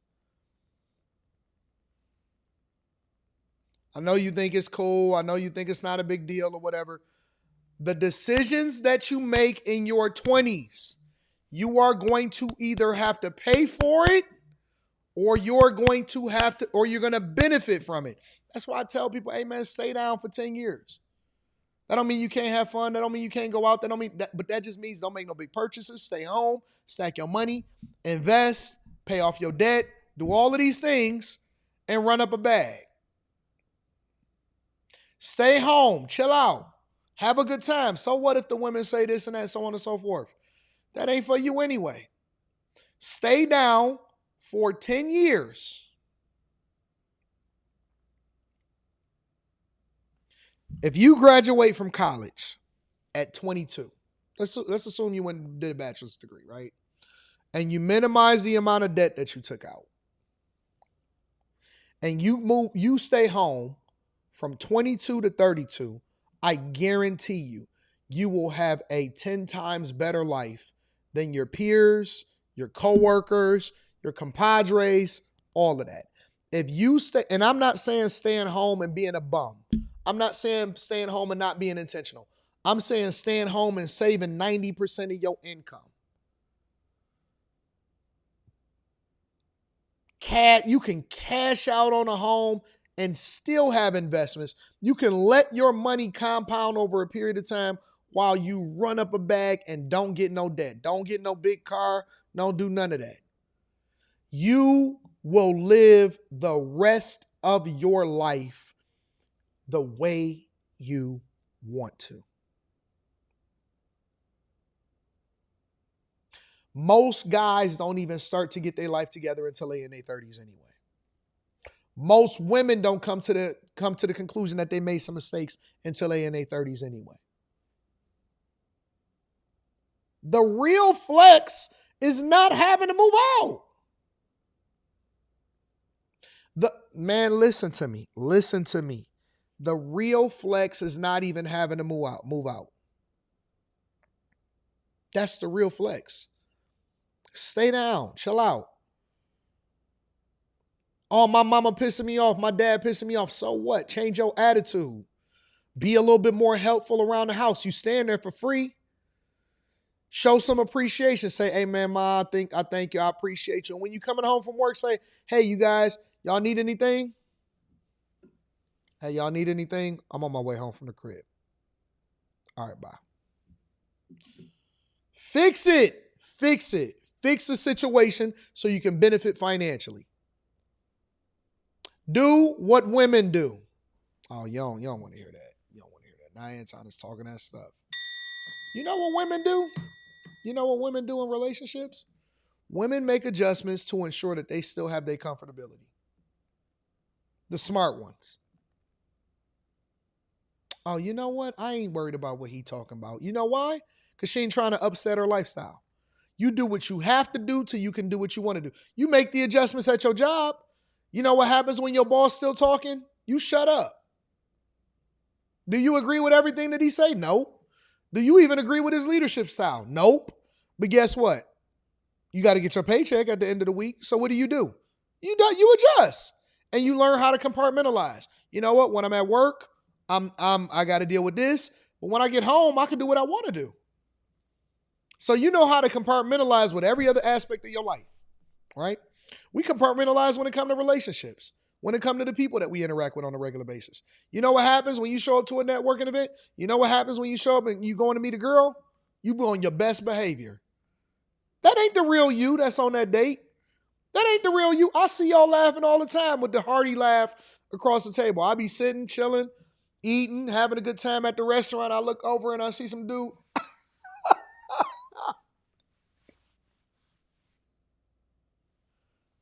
That ain't that nigga. That ain't him. But I can't hate on him. He working. He compartmentalizing. Who he is when he get home. He gonna scratch his balls. He gonna put on some holy pajamas. He gonna make some eggs and don't clean up after himself and say, I'm gonna get to it in the morning. He gonna go to bed without brushing his teeth. He gonna play some video games longer than he should. He gonna do all of the things that he really is. But when he get out that date with you, he gonna, hey, how you doing? No. Long time no see. Where you been at? No. What I've been doing all day? Working. Cleaning up, tidying up, trying to get prepared for winter. Yeah, winter is a busy season for us. So, we try to get things together, and we're gonna be slammed. Yeah, we're gonna be slammed. So I'm shut in all weekend. Now, what he not gonna tell you is that he's shut in on 2K.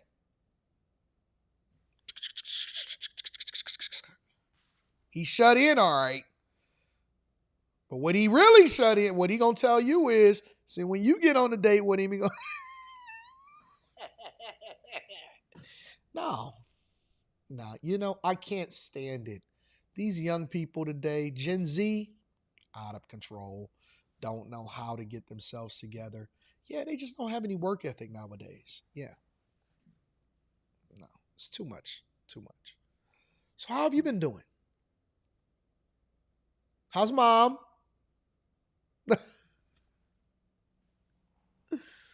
No. Me and my mom, we get along great. Me and my dad, my mom, we get along phenomenal. We're like any family, but for the most part, I grew up. I had a great childhood. No, he got bullied. But what is he doing? He's compartmentalizing. He's learning how to, or he's adjusting on the fly. Everything he do is adjusting on the fly. You threw a jab, he did a weave. Everything you do, he's adjusting on the fly. He's figuring it out. So, what do you like to do for fun? Well, I walk, pray. I ain't been to church in about 6 years. Pray, walk. And, I'm still looking for a church home. Translation, I haven't been to church in about 6 to 10 years. I'm still looking for a church home. I'm not sure. It's almost like the church isn't a part of a building. So that whole thing there, and then, you have all of these different places. So, jumping from place to place, I travel a lot, trying to figure out my life. And so you're going to go home and say, oh my God, I met this great guy. I don't know why he's still single. What is he single for? I just ran into the right guy at the right time. Now, meanwhile, he at the crib. First thing he did was he rubbed one out. Ugh. So now he's feeling disgusting. And he's going to say, I got to get my life together. Then he's going to go to sleep. And he's going to wake up and say, you know what? It's a new day. I need a coaching call from Anton so I can get my life together. And he's going to jump on the phone with me. And he's going to say, hey, man, so I met this really good girl. And, I don't know, man. I'm thinking about marrying her. Now, I'm going to have a real conversation with him. I'm going to fix him. I'm going to say, so did you get your life together from the last time that we talked? No, I ain't paid that debt off yet.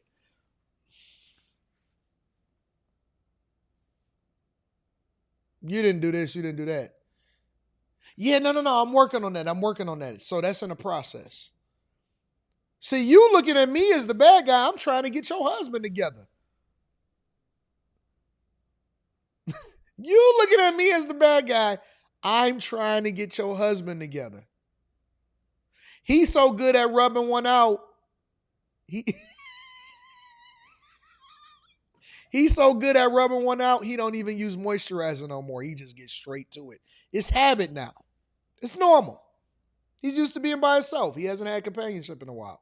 So he's so used to rubbing one out, he already know his own angles. He already, in his private, on his device, because, you know, they got the regular browser and then they got the private browser. He already got his scene saved.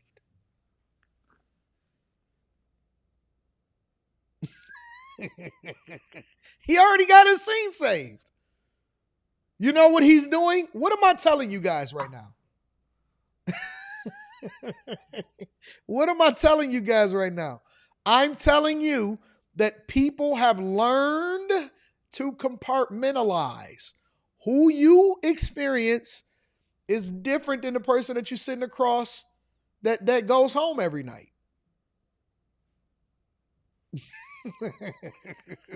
It's different than the person that you know.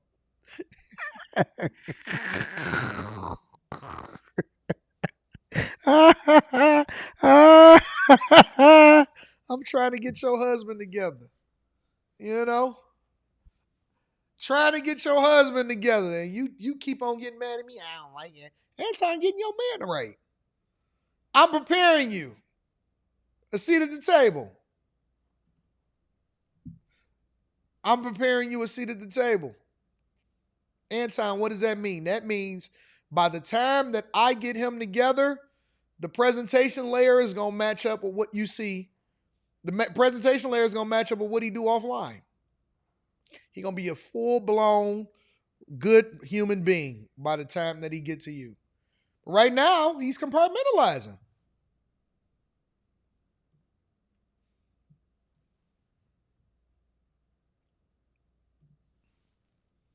Look at dudes questioning they scene right now. Questioning they scene right, and don't let them lose a scene. Yeah, I done had a lot of coaching calls. I done gave out a lot of coaching calls. The worst thing that could ever do, you'll mess up his whole day if he close out that browser and he's not able to refine that scene. Going into his search engine. Black on white on black. Scroll through 78 videos just to find the perfect one, and he made a mistake and he closed it out. But y'all got dinner reservations for Saturday.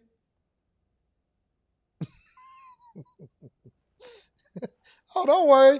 We're going to get to the women tomorrow, because I'm going to tell you how much of a slob she is. Oh, my God. Women are such diabolical creatures. Women are diabolical creatures. Listen, bro. The person that, the monster that she is when she's not with you is totally different than the person that you say, oh, man, that's a bad chick. That's a bad bee. The one that's begging for money is completely different than the slob she is when she's at home. Oh boy, when she get home, she's a slobbiest slob that you ever seen in your entire life, bro. I promise you. Women are the most diabolical creatures in the history of diabolicism. She is a complete bum when she's at home. But when she get out there with you, oh man. Oh man.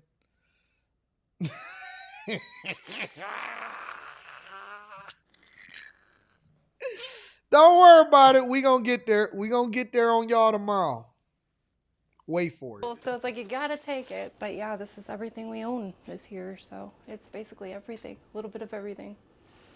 I've already paid $250,000 in rent in my life. You know, I should already have the home with the equity paid off, but I didn't make the right decisions. You know, if you rent, that's what you get.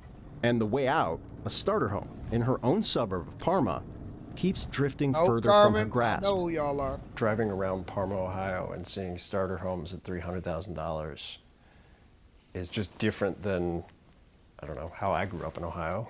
Right, that was the real nice house that everyone would go in the neighborhood and go and check out was the $300,000 house. And now that's literally, you're getting a 2-bedroom little condo looking house for that price with no yard. So how did Cleveland's housing crisis get to this point? This is a street, if we went back 20 years ago, we certainly wouldn't have had vacant lots like that. Frank Ford has spent decades tracing the forces that shaped these streets. It starts with redlining, the deliberate practice of starving predominantly black neighborhoods of home loans, drawing lines on a map that decided who got to build wealth and who didn't. There's a shift that took place in the late 90s where some mortgage lenders flipped that and realized, well, wait a minute, instead of denying people loans because we perceive them as high risk, what if we make loans and use that perception as the reason to raise interest rates? Predatory loans followed in Cleveland and nationwide, fueling a bubble that burst in 2007, when families couldn't keep up with the terms built against them. Let's be clear. That is not the reason for the housing bubble burst in 2007.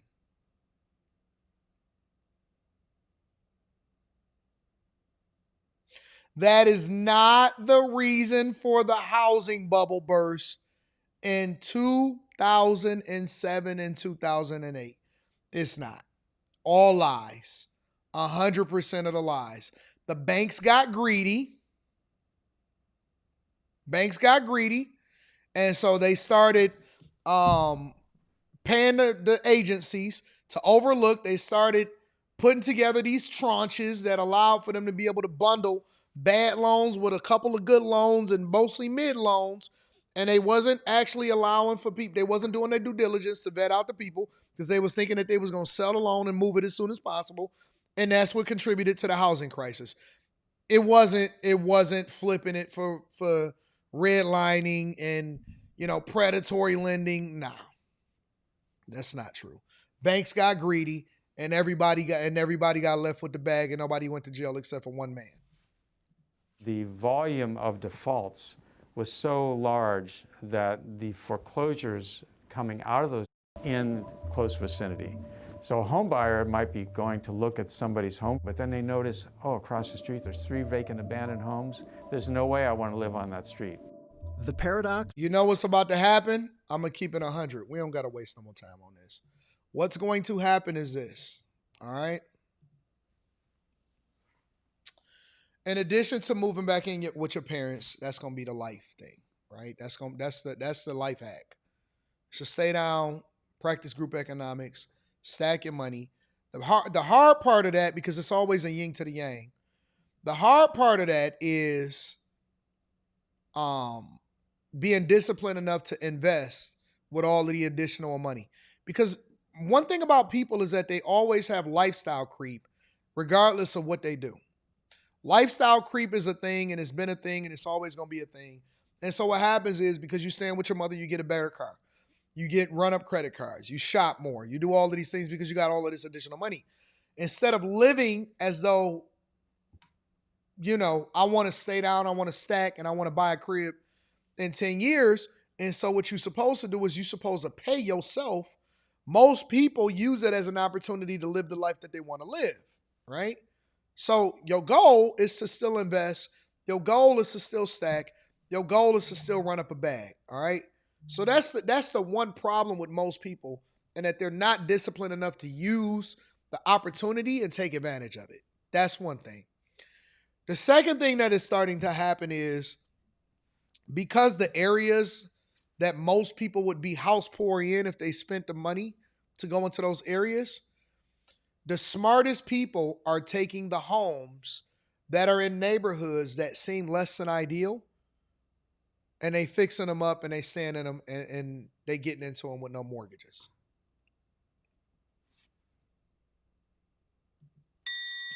The reason why you see gentrification is not because they're trying to build up an area so that they can increase the price of the homes. It's because people of all demographics see that as an opportunity for home ownership and a very low cost of living. That is why you see white people, Asian people, Indian people, that's why you see them moving into certain areas. It ain't that everything is oh man, well, we're going to move in this area and change it as a collective group. It's not. They move into that area because they see it as an affordability issue. And so they go where they can afford, and they go where the best opportunity is. They buy it cheap, they work on it, they fix it up, and they make it home, and then they don't have no mortgage. And then by the time you look up, you say, oh, look at all of these white people over here, or all of these people that's moving in. It's because it's an opportunity for them to run, for them to have a home. And what happens is the area naturally improves once other people are interested in moving in and taking care of their stuff. Because they're going to start calling the police. And they're going to start getting to know their neighbors. And they're going to cut the grass next door.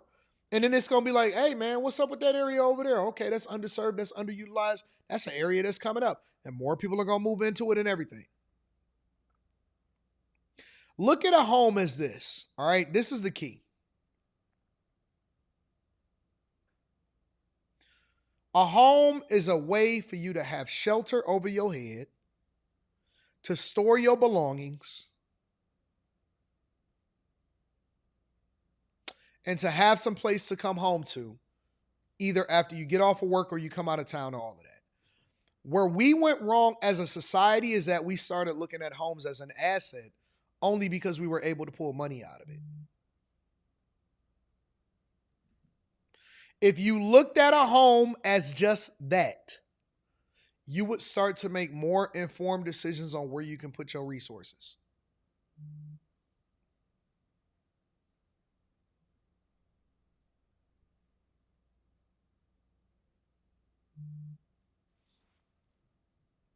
Make sure you guys set a like for the algorithm, subscribe to the channel, and turn on your notifications. Man, this might be the longest I've ever streamed on a morning show. This might be the longest I ever streamed on the morning show. Yeah.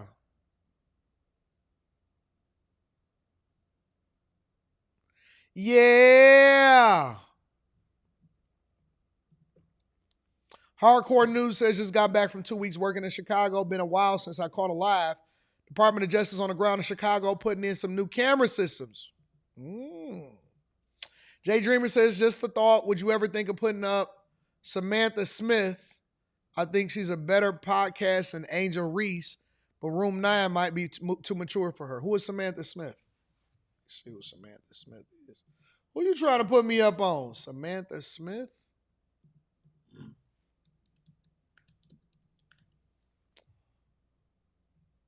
What is she, a podcaster or something? Send it to me. Email it to me. I don't know who Samantha Smith is. Oh, you talking about Stephen A. Smith's daughter? Man, I'm not messing around with Stephen A. Smith's daughter. Heck no, I ain't messing around with nobody's daughter. You talking about Stephen A. Smith's daughter? No. I don't tap in with people's family members. I stay out of that. No. I don't want that problem. Mr. Merv says that Elroy rant was legendary. Please chop that up. Bet. Got you. Moses Prophet said, in the show. What up, Moses? Mr. Lot in the building says he getting a seat at the table but can't touch nothing from those habits. Scorpio Dre says women love morning glory. Oh, my God. Vito Royale says it's too hot for all of this laughing, got me sweating. Real Life PJ says, I came really late, so I'll rewatch. I was surprised to see you still live, AD. We working, big dog. We building. It's the Shy Guy says, have you seen the video of someone setting fire in front of an immigration court in NYC? Not until you send it to me.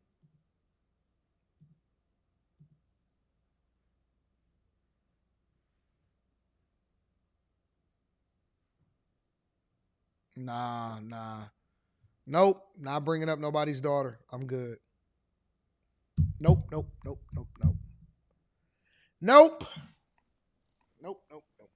All right, listen, y'all. Check the Patreon in a couple hours. I got a new update that's gonna be on the for the meetup. All right, check that in a couple hours. We're gonna get it popping. And I love y'all. I'm gonna put the timestamps in within a couple hours after I process it. And we're gonna get it popping. I love y'all. I appreciate y'all. I'm gonna holler at y'all later. Peace.